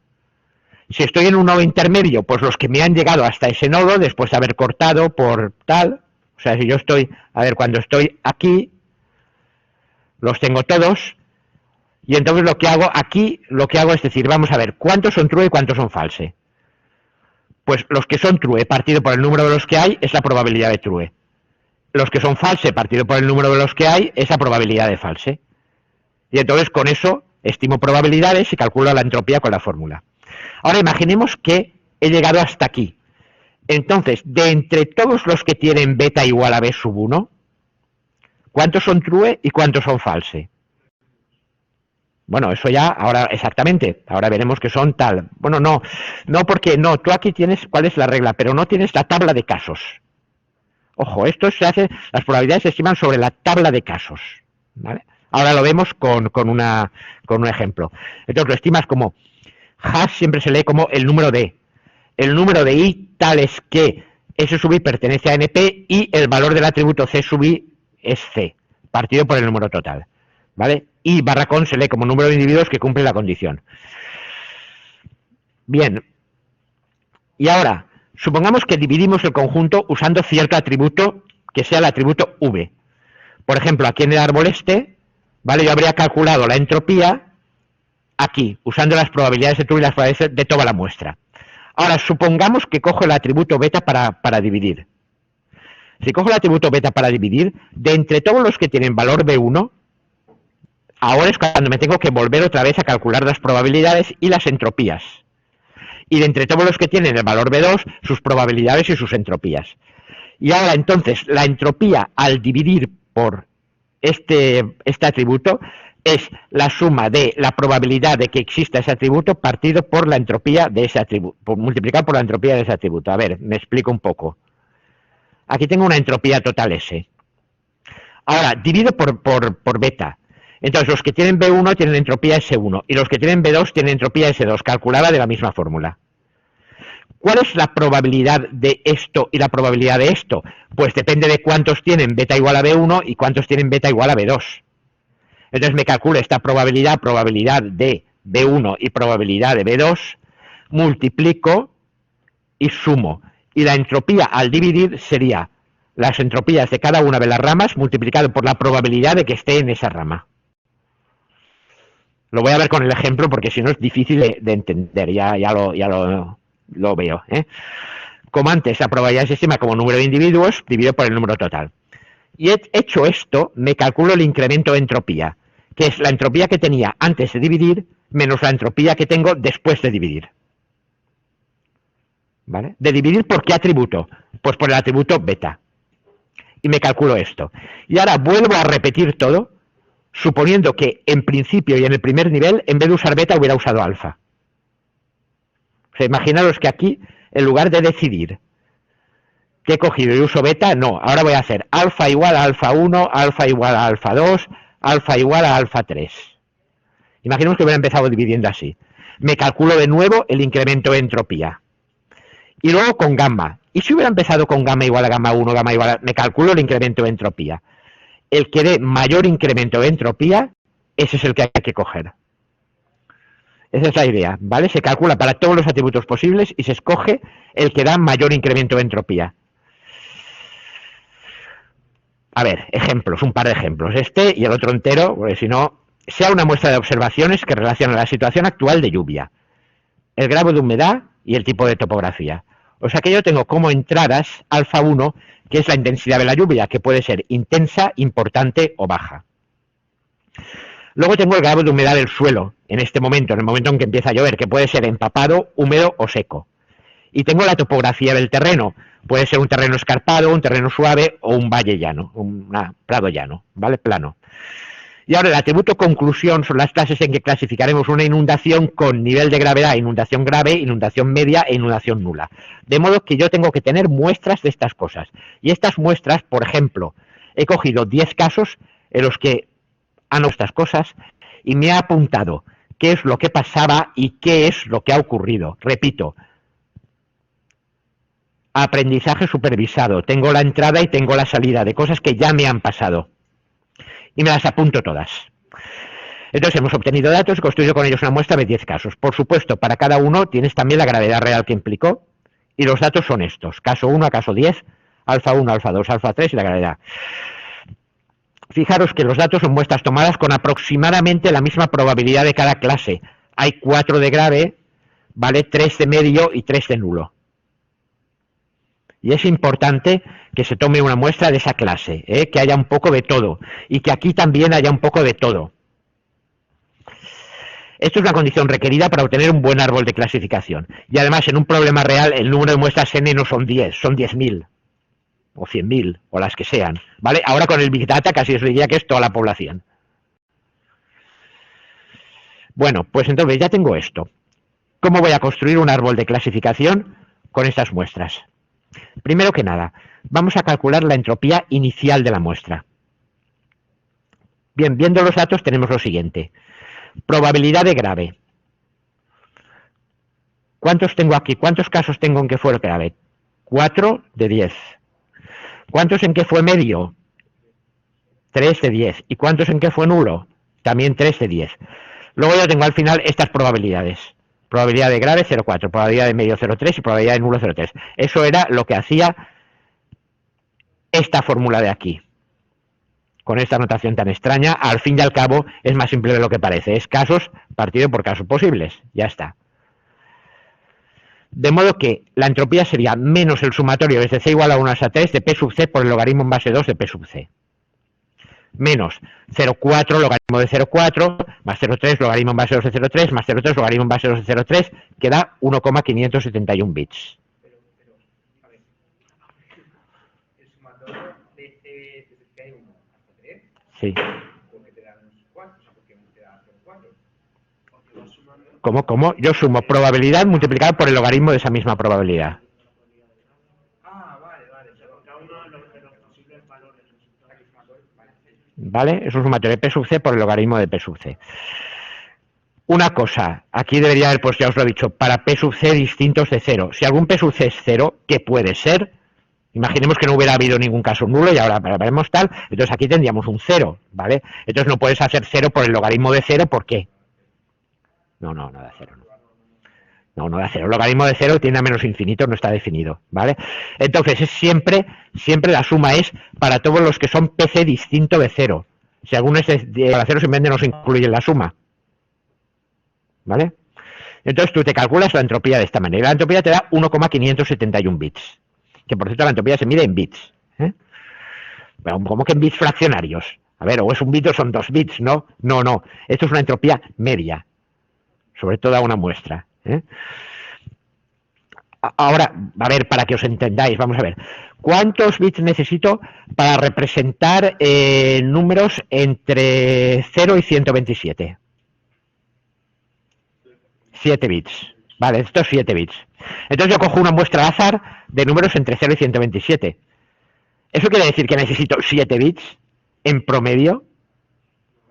Cuidado, algunos necesitarás 2 bits, otros necesitarás 5 bits, otros necesitarás 4 bits, haces la suma de todos por tal y entonces a lo mejor te sale un número fraccionario, ¿vale? O sea que eso de que los bits sean con decimales no es tan absurdo. Bueno, dicho esto, ya tengo esto, ya tengo la entropía y ahora tengo que decidir cuál es el atributo que hay que usar para clasificar en primer nivel. O sea, el árbol por dónde empieza. ¿Divide por lluvia, divide por suelo o divide por topografía? No lo sé. Entonces me tengo que calcular el incremento de entropía para dividir por lluvia, para dividir por suelo y para dividir por topografía y quedarme con el mejor. El que más me lo incrementa es el que uso para dividir. Entonces voy a calcular, y esto es laborioso. Vamos a ver, probabilidad de que, supongamos tal, en este caso las probabilidades y las entropías de cada conjunto inducido serían lluvia intensa, lluvia importante, lluvia baja. ¿Cuál es la probabilidad de que la lluvia sea intensa y el problema sea grave? A ver, ahora me quedo solo, si divido por lluvia, me quedaría solo con los de lluvia intensa, o sea, con estos. Y aquí, ¿qué tendría? 3 graves y 1 medio, ¿no? Entonces las probabilidades son 3 cuartos, 1 cuarto y 0. La otra ya ni la he puesto. La de bajo es que no aparece aquí. Aquí no aparece ningún bajo, ningún nulo, perdón. Entonces la probabilidad es 0. Entonces tendría 3 cuartos, 1 cuarto y 0. Entropía de eso, menos 0,75 logaritmo de 0,75 más 0,25 logaritmo de 0,25. Me da 0,811 bits. Vale. Me paso al siguiente valor del atributo lluvia, importante. Y entonces, ¿qué es lo que hago? Me vengo a mirar la tabla, este trozo de tabla. ¿Qué tengo? Un grave, 2 medios y ningún nulo. Por tanto, 1 tercio, 2 tercios y tal. Fijaros que aquí tenía 3 cuartos y aquí tengo tercios. ¿Por qué? Porque tenía 4 casos de lluvia intensa y 3 casos de lluvia importante. Pero bueno, eso es lo que hay. ¿Vale? Entonces miráis, cogéis el trozo de la tabla y está claro cómo se calculan estas probabilidades, ¿no? Entropías, 0,33 logaritmo de tal más 0,66 logaritmo de tal, 0,918. Y ahora, lluvia baja y problema nulo. ¿Qué pasa? En lluvia baja resulta que las probabilidades son 0, 0 y 1. Bueno, perdón, sí. Probabilidad de grave es 0, probabilidad de medio es 0 y probabilidad de nulo es 1. ¿Vale? Bueno, bien, vale. Entonces, ¿la entropía cuál es? Probabilidad 3 partido por 3, 1. Es el único que interviene en el sumatorio y es 1 por el logaritmo de 1. Logaritmo de 1, ¿cuánto vale? 0. Entonces, 1 por 0, 0. ¿Vale? 0 bits. Claro, ¿por qué es 0 bits? Porque eso lo que quiere decir es la característica lluvia baja no me aporta ninguna información sobre el problema. Si la lluvia es baja ya sé que no tengo problema de inundación. No sé nada por tener esta muestra, no sé nada que no sabía antes. Claro. Es nulo, ya está. ¿Vale? Entonces la entropía de esa característica en este caso es 0. Bueno, pues tengo las entropías al dividir. ¿Y ahora qué tengo que hacer? Tengo que hacer la entropía promedio, que es la probabilidad de lluvia intensa por su entropía, más la probabilidad de lluvia importante por su entropía, más la probabilidad de lluvia baja por su entropía. ¿Cómo calculo estas probabilidades de lluvia intensa, importante y baja? Me voy a la tabla. La probabilidad de lluvia intensa es 4 de 10, la de importante es 3 de 10 y la de baja es 3 de 10. Y entonces, ¿qué hago? Plom, 0,4 por esto, más 0,3 por esto, más 0,3 por 0. Total, 0,6. Y ahora la información ganada es 1,571 que salía de aquí, o sea, la entropía antes de dividir, menos la entropía promedio después de dividir. Y eso me da 0,971 bits. ¿Queda claro cómo va esto? Primero, entropía antes de dividir. Segundo, divido y para cada valor calculo probabilidades y entropías y luego las combino todas con su probabilidad. Dime. No, es que la fórmula de la entropía es esta, con un menos delante. No, es que la fórmula es así. La entropía se define así porque la quieres definir como la información. Shannon, cuando la definió en el 1930 y tantos, creo que es la definición de entropía de Shannon, la definió con el menos precisamente para que tuviera que ver con la información. Además, en realidad, la entropía informativa, pero esto sale de un concepto en física, concretamente en termodinámica, que es la entropía de un sistema físico y tal, y ya la habían definido así, precisamente para el segundo principio de la termodinámica, dice que la entropía de un sistema aislado siempre aumenta, y si la defines con menos aumenta, si no tendría que disminuir. Es un problema de convención histórica más que otra cosa, no, pero que sí que le tenéis que poner el menos. No, tienes que cambiar el signo al sumatorio. Tú tienes que hacer el sumatorio y luego le tienes que cambiar el signo, sin más. Fíjate, este menos afecta a todo lo que viene detrás. Fíjate que hay un paréntesis de aquí que se cierra. O sea que todo esto junto da menos 1,5 y al cambiar el signo 1,5. Claro, es que el logaritmo, al ser de probabilidades, el logaritmo de una probabilidad, ¿la probabilidad en qué intervalo está? 0, 1. El logaritmo de un número entre 0 y 1, ¿cómo es? Negativo. Recordaros que la gráfica de la función logaritmo era así, para el logaritmo en cualquier base. ¿Vale? Entonces, al cambiar el signo, te sale un valor positivo para ese. Bueno, vale, esperad. ¿Ahora qué? Ahora, atributo suelo. Probabilidad de suelo empapado y problema grave. Vale, ¿qué tengo que hacer ahora? Irme a la tabla y coger esto y esto. Ahora ya no los tengo todos juntitos, pero bueno, me da lo mismo, ¿vale? Y en suelo empapado, ¿qué tengo? 1, 2, 3 graves y un nulo. Luego probabilidades, 3 cuartos, 0, 1 cuarto, ¿no? Suelo empapado, 3 cuartos, 1 cuarto y 0. Menos 0,75 logaritmo en base 2 de 0,75, 0,25 logaritmo en base 2, 0,811. Ah, por cierto, es que mi calculadora no tiene logaritmo en base 2. ¿Vale? Logaritmo en base 2 de x, ¿a qué es igual? A logaritmo en base 10 de x partido logaritmo en base 10 de 2. ¿Vale? El logaritmo en cualquier base es el logaritmo en otra base del número partido por el logaritmo de la base. O sea que si tenéis logaritmo en base 10, pues la podéis usar. Y si tenéis logaritmo neperiano, lo mismo, logaritmo neperiano de x partido logaritmo neperiano de 2, que por cierto, esto os lo podéis apuntar y es 0,3010. Así que si tenéis el logaritmo neperiano, directamente lo calculéis por logaritmo neperiano y dividís por 0,3010 y ya está. Bueno. Suelo húmedo, vale, suelo empapado. Ahora, suelo húmedo. En suelo húmedo, ¿qué me fijo? Me fijo, para suelo húmedo me fijo en este y este. Y aquí que tengo grave medio, medio y nulo. ¿Vale? Luego tengo 1, 3, 2, creo recordar, ¿no? Sí, exactamente. 1, 3, 2 sobre 6. Pues 0,17, 0,5, 0,33. Calculo 1,459. Suelo empapado y suelo húmedo. Ya no tengo más, porque el suelo solo podía ser empapado, húmedo. A ver, suelo seco. De suelo seco es que no tengo casos. Por tanto, no puedo calcular. Simplemente no calculo. ¿Vale? Aquí solo dividiríamos en estas dos ramas. Lluvia, suelo. Vale, el promedio. Probabilidad de suelo empapado por H1 más probabilidad de suelo húmedo por H2. A ver, ¿cuál es la probabilidad de suelo empapado y de suelo húmedo? Suelo empapado 1, 2, 3, 4 de 10 y suelo húmedo 6 de 10. Pues entonces 0,4 por H1 más 0... A ver, ay, perdón, que estoy en la siguiente transparencia. Aquí 0,4 por tal más 0,6 por tal. Me da 1,20. Y ahora 1,571 menos... Perdón, 1,20, ahí hay un error en la transparencia, da 0,371. Sí, está bien calculado, pero afortunadamente el resultado está bien. Vale, da 0,371. Ahora, acordaos de esto, porque antes os había dado 0,9, ahora 0,3, y ahora vamos al último, topografía.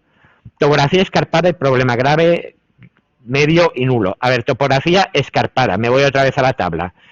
Y entonces calculo con estos dos y con estos dos.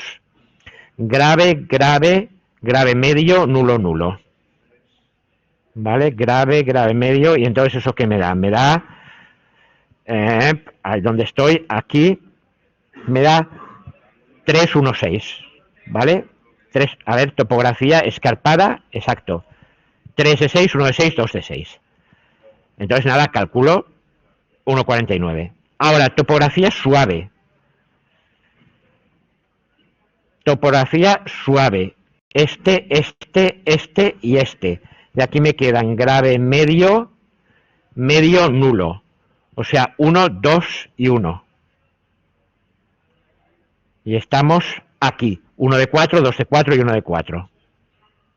0,25, 0,5, 0,25. Luego, calculo 1,50 bits. Promedio. Lo mismo, el promedio de los dos. 0,6, ¿por qué? Perdón, topografía, exactamente. ¿Por qué 0,6 y 0,4? Porque en topografía, aquí tengo 1, 2, 3, 4, 5 y 6 escarpados, 1, 2, 3 y 4 suaves. Luego 0,6 por la primera entropía más 0,4 por la segunda entropía, me da 1,475. Y al restar de aquí me da 0,096.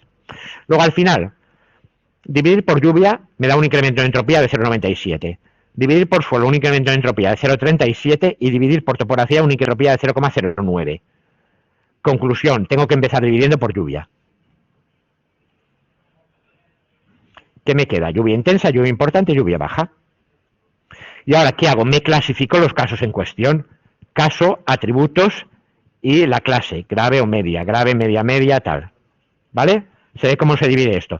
Y ahora que lo he dividido, tengo que copiarme otra vez la tabla en cada una de las ramas. Bien, primero que nada, antes de seguir, si hay alguna rama que tiene todos sus casos en la misma clase, es nodo hoja. Fin del problema por aquí. Aquí tenemos grave y media, aquí tenemos grave, media y grave y media. Y aquí los tenemos todos nula. ¿Vale? Entonces, esa rama ya se ha acabado. Es nodo hoja, esa rama ya se ha acabado. ¿Y qué regla? Claro, si es un nodo hoja me tiene que dar una regla, ¿no? Hemos quedado que cada nodo hoja daba una regla. La regla es si lluvia baja, riesgo nulo. ¿Vale? Ya tenemos pues una regla y un nodo hoja, y aquí ya me olvido. Y sigo, ¿ahora qué hago? Vuelvo otra vez a aplicar el algoritmo sobre cada uno de estos. Y así hasta que acabe.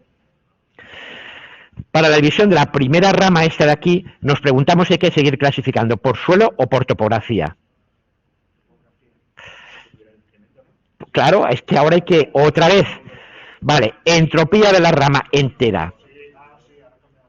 Entropía de la rama entera. PC por el logaritmo de PC. Vamos a ver. 3 en G y 1 en M. ¿Vale? 3 cuartos y 1 cuarto. Luego la entropía es, la entropía de, antes de empezar la primera, se calcula siempre sobre el atributo de salida. ¿Vale?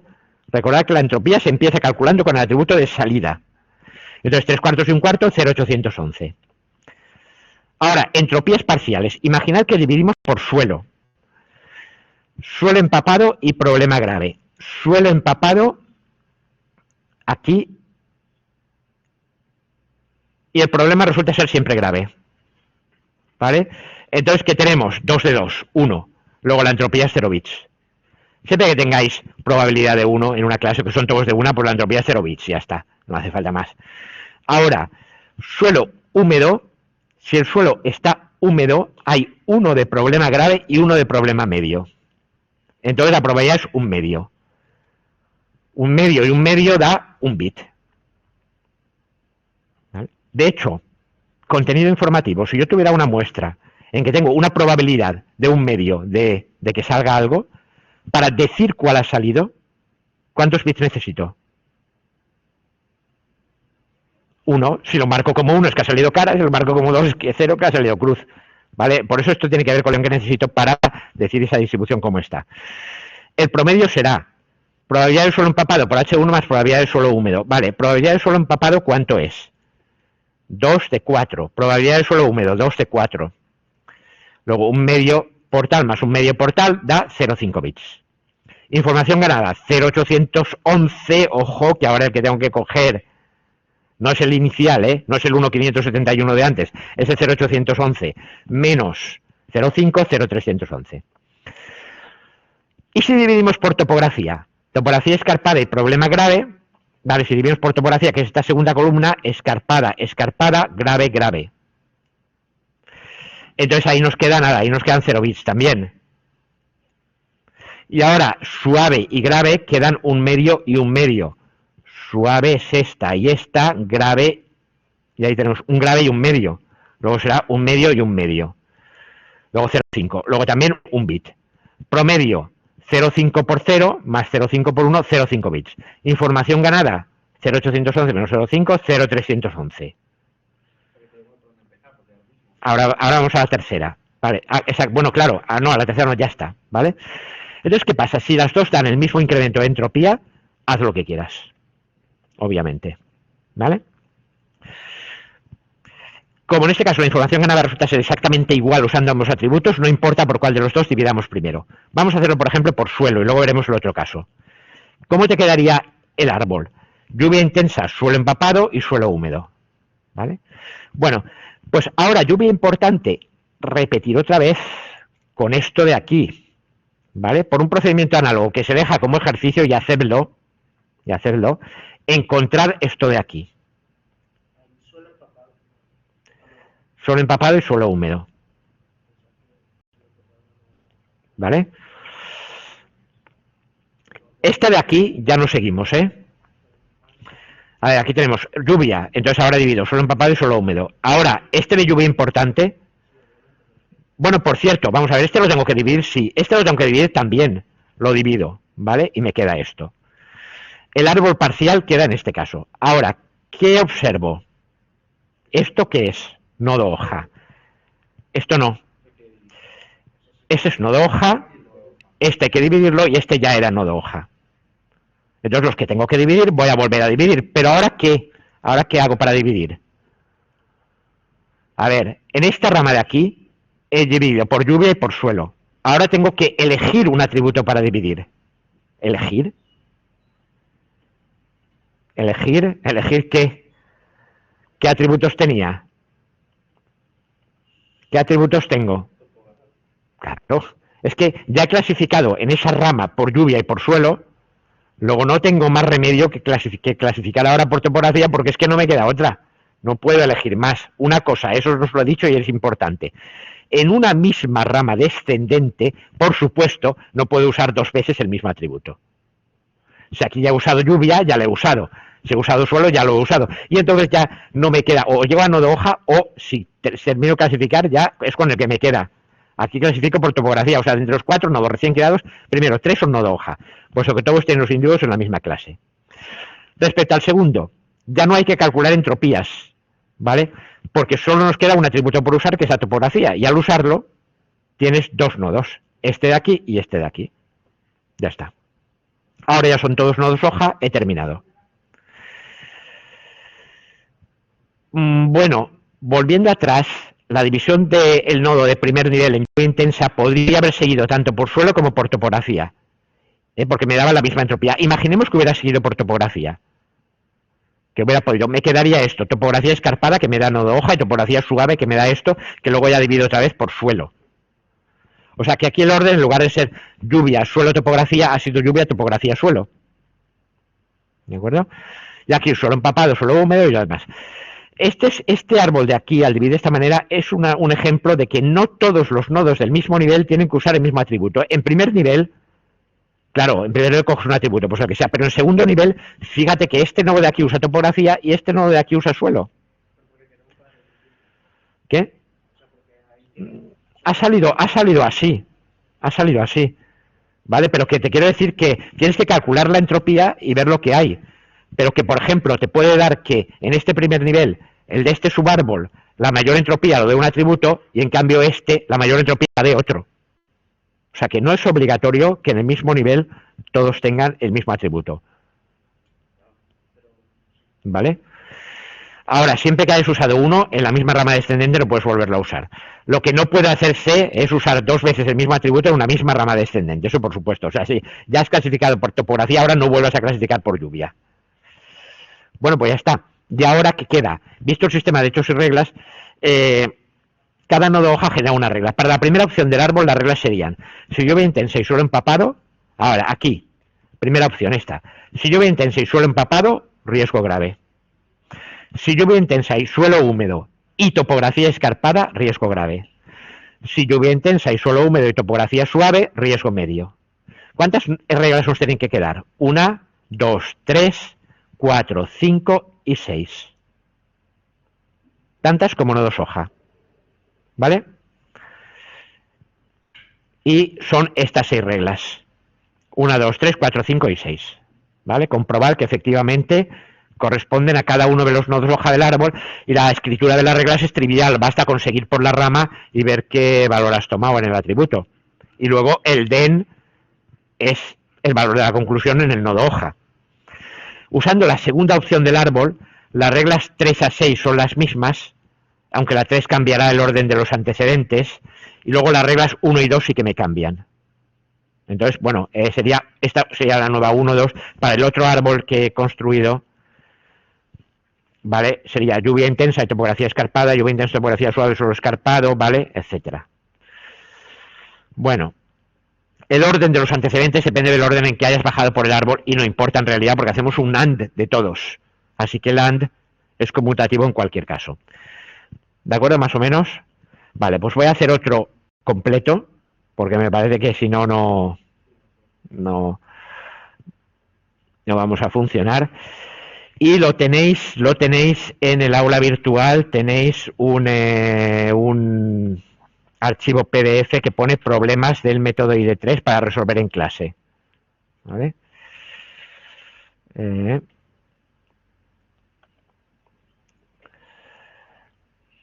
PRID3.pdf, vale, un momento, xpdf PRID3.pdf, vale.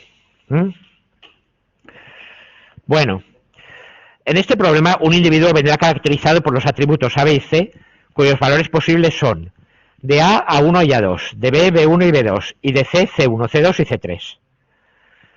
Sea la muestra de 9 casos cuyos valores vienen dados por la siguiente tabla, en la que también figura la clase de entre 2 posibles, clase 1 y clase 2. La clase de la salida. Obtener el conjunto mínimo de reglas para realizar la clasificación usando el método ID3. Explicar los pasos. A la vista de las reglas obtenidas, ¿alguna información que se nos ha dado sobre los individuos no era realmente necesaria? Si es así, ¿cuál y por qué? Bueno, pues teniendo esto aquí, pizarra.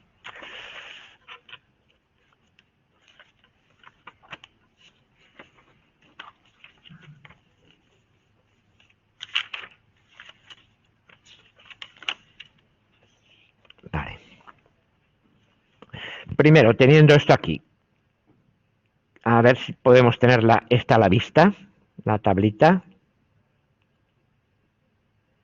Vale. ¿Por dónde tengo que empezar? Tengo que empezar por calcular la entropía inicial. Con lo cual tengo que probabilidades iniciales. Vamos a ver. Tengo clase 1 y clase 2. Entonces, la probabilidad de clase 1, ¿cuál es? 1, 2, 3 partido por 10, ¿vale? No, 3 partido por 9, perdón. 3 novenos, que es 0,33. La probabilidad de clase 2 es 6 novenos, que es 0,66. Luego la entropía, ¿cómo la calcularía? Como menos 0,33 logaritmo en base 2 de 0,33 más 0,66 logaritmo en base 2 de 0,66. ¿De acuerdo? Calculo esto y eso me da 0,918 bits. Vale. ¿Qué tengo que hacer ahora?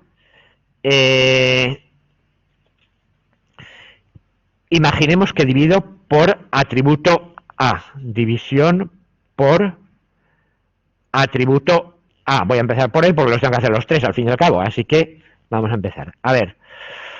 La probabilidad de que A sea igual a A y clase 1, bueno, no pongo clase igual a clase 1 porque me parece que es obvio, y clase igual a clase 2, entender siempre que es clase igual a clase algo. Probabilidad de que A valga A y la clase sea la clase 1, ¿eso cuál es? De que A valga, perdón, A sub 1. A sub 1. ¿Vale? Casi que voy a un momentito. Yo, un pelín más grande, casi mejor. ¿Vale? Probabilidad de que A sea igual a A sub 1 y la clase sea la clase 1. Vamos a ver, A es A sub 1 en los 6 primeros. Y entonces ahí la clase es 3 partido por 6. ¿Vale? Será 3 partido por 6, 0,5. ¿Vale? Ahora, probabilidad de que A sea igual a A sub 1 y clase 2.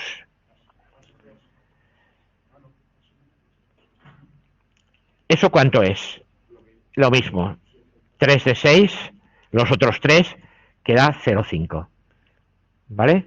Entonces, la entropía de esto sería igual a menos 0,5 logaritmo en base 2 de 0,5 más 0,5 logaritmo en base 2 de 0,5 y eso da igual a un bit. ¿Qué he hecho yo aquí? Perdón. Ahora, probabilidad de que A sea igual a A sub 2 y clase 1. ¿Esto cuánto es? Si A es igual a A sub 2, todos son de la clase 2. Luego esto sería 0, ¿no? A ver que vea si lo tengo todo bien, que no me equivoque. Sí, 0 de 3, que es 0. Probabilidad de que A sea igual a A sub 2 y clase 2 sería 3 de 3, que es 1. Luego la entropía aquí, ya de entrada, no ni la calculo, es 0 bits. Ya os he dicho que cuando sale que están todos en una sola clase, la entropía es 0 bits y ya está.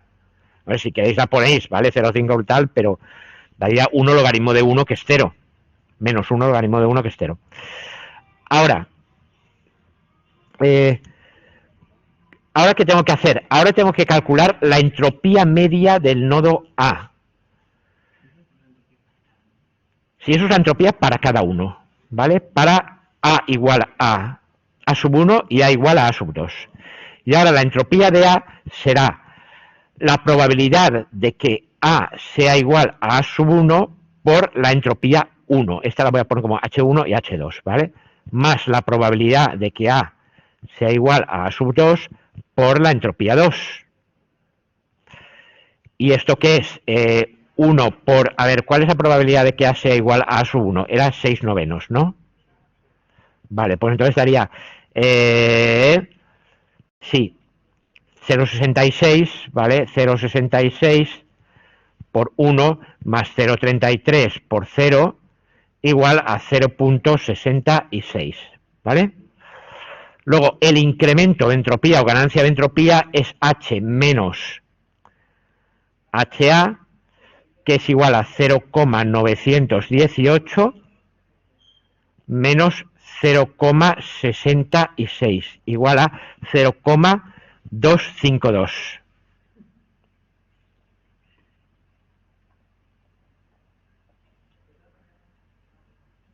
¿Vale? H menos HA. Vale, voy a borrar para hacer la siguiente. Aquí es 0,66 por 1 más 0,3 por 0, más 0,33 por 0.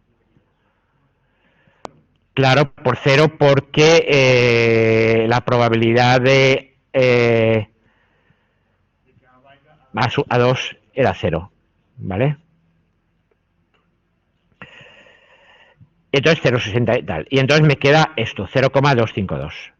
¿Vale? Una pregunta. Mm. Bueno, yo la puse. Ahí. Da igual.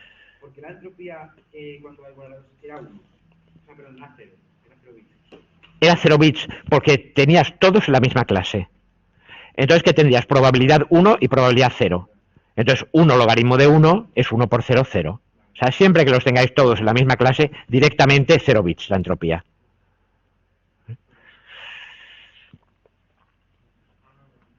Ahora, atributo B.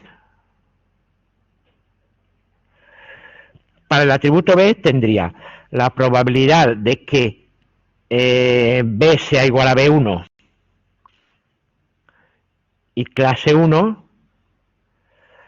Vamos a ver, si B es igual a B sub 1, ¿qué tengo? Tengo 3 en clase 1 y 3 en clase 2. Vale, pues 3 de 6. 0,5.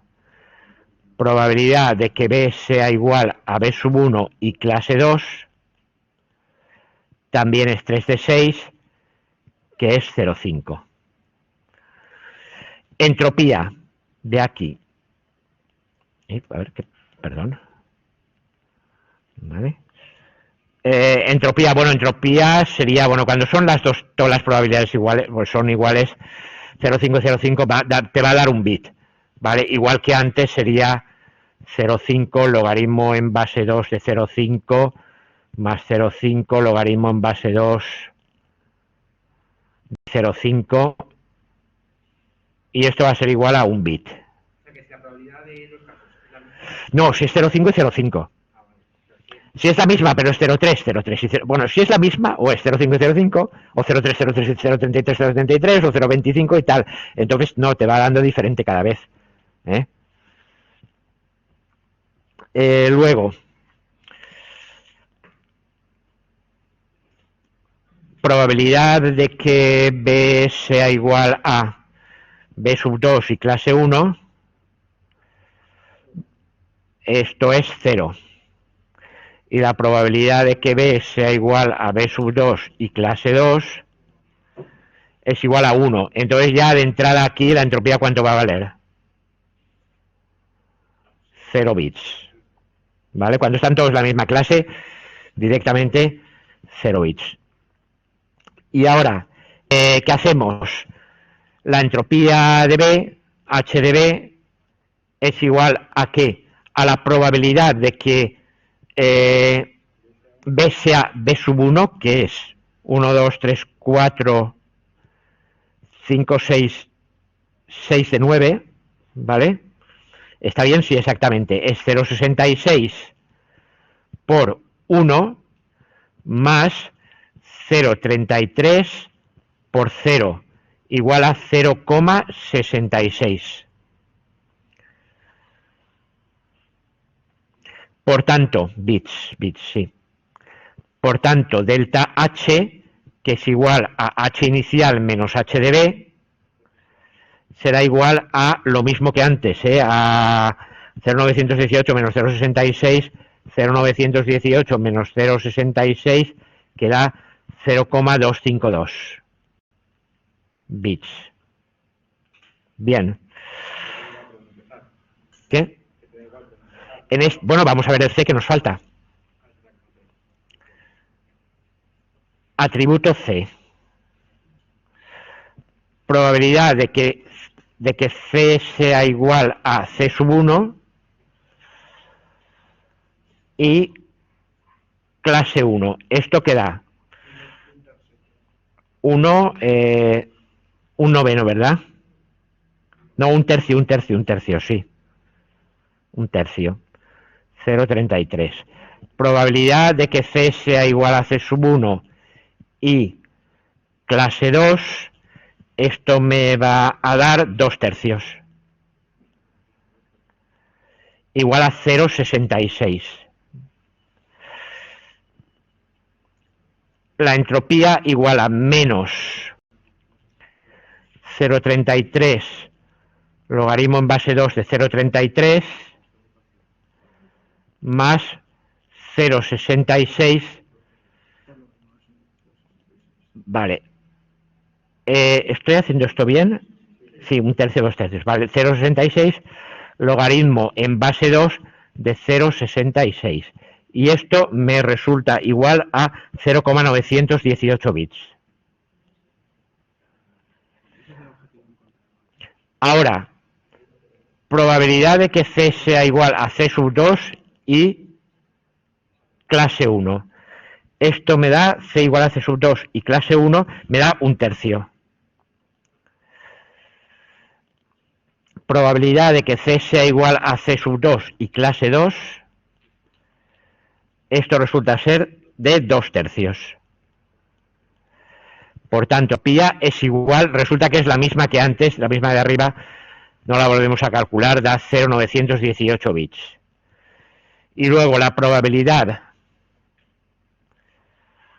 de que de C sea C sub 3 y clase 1, esto es igual a un tercio, y la probabilidad de que C sea igual a C sub 3 y clase 2 es igual a 2 tercios.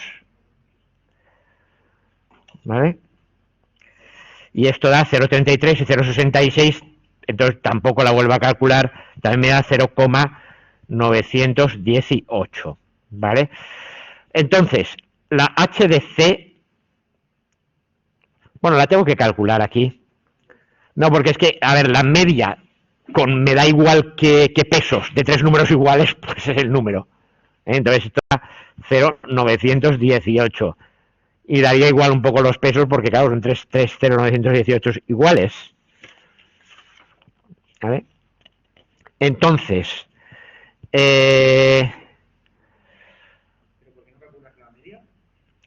porque la media de tres números iguales es el número.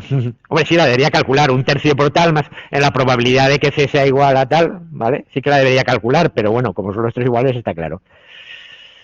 Y ahora, H de C es esto, vale, 0,918, y entonces delta de H es igual a H menos H de C, que sería igual a 0,918 menos 0,918 igual a 0 bits. ¿Vale? Entonces, ¿qué hacemos? ¿Qué hacemos? ¿Por A o por B? Pues nos da igual. ¿Vale? Entonces, al final, resultado, da igual empezar por A que por B. ¿Vale? No, por C, seguro que no. Será que daban menos incremento de entropía. Sí, fíjate que en el delta H para A nos ha dado al final 0,252. Para B 0,252 y para C 0. No, eso es la media. Y ahora el incremento de entropía es 0,918, la inicial, 118, 0. ¿Vale? Luego el incremento, es el incremento lo que tenéis que calcular, no la entropía media. Entonces da igual empezar por A que por B. Bueno, pues vamos a empezar por A, por ejemplo. A ver.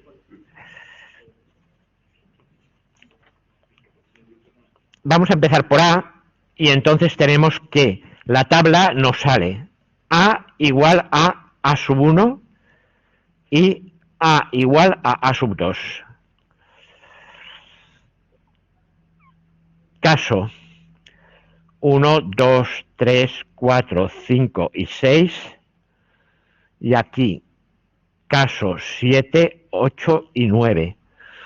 ¿Vale? Y ahora B, C, clase, B, C, clase. O sea, ahora en realidad recopio la tabla inicial, pero dividiéndola en los dos trozos que, ¿vale? Y ahora me queda B1, B1, B1, B2, B2, B2, un momentito. B1, B1, B1, B2, B2, B2. ahora es C1, C2, C3, C1, C2, C3. C1, C2, C3, C1, C2, C3. Y ahora esto es clase 1, clase 1, clase 1, clase 2, clase 2, clase 2. Ahora 7, 8 y 9. Esto es B1, B1, B1. Y ahora es C1, C2, C3.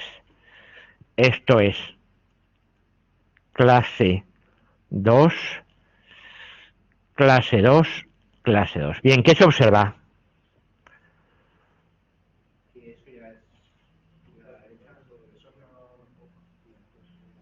Nodo hoja.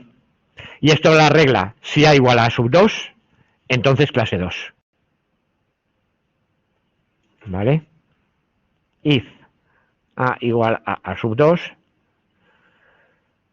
then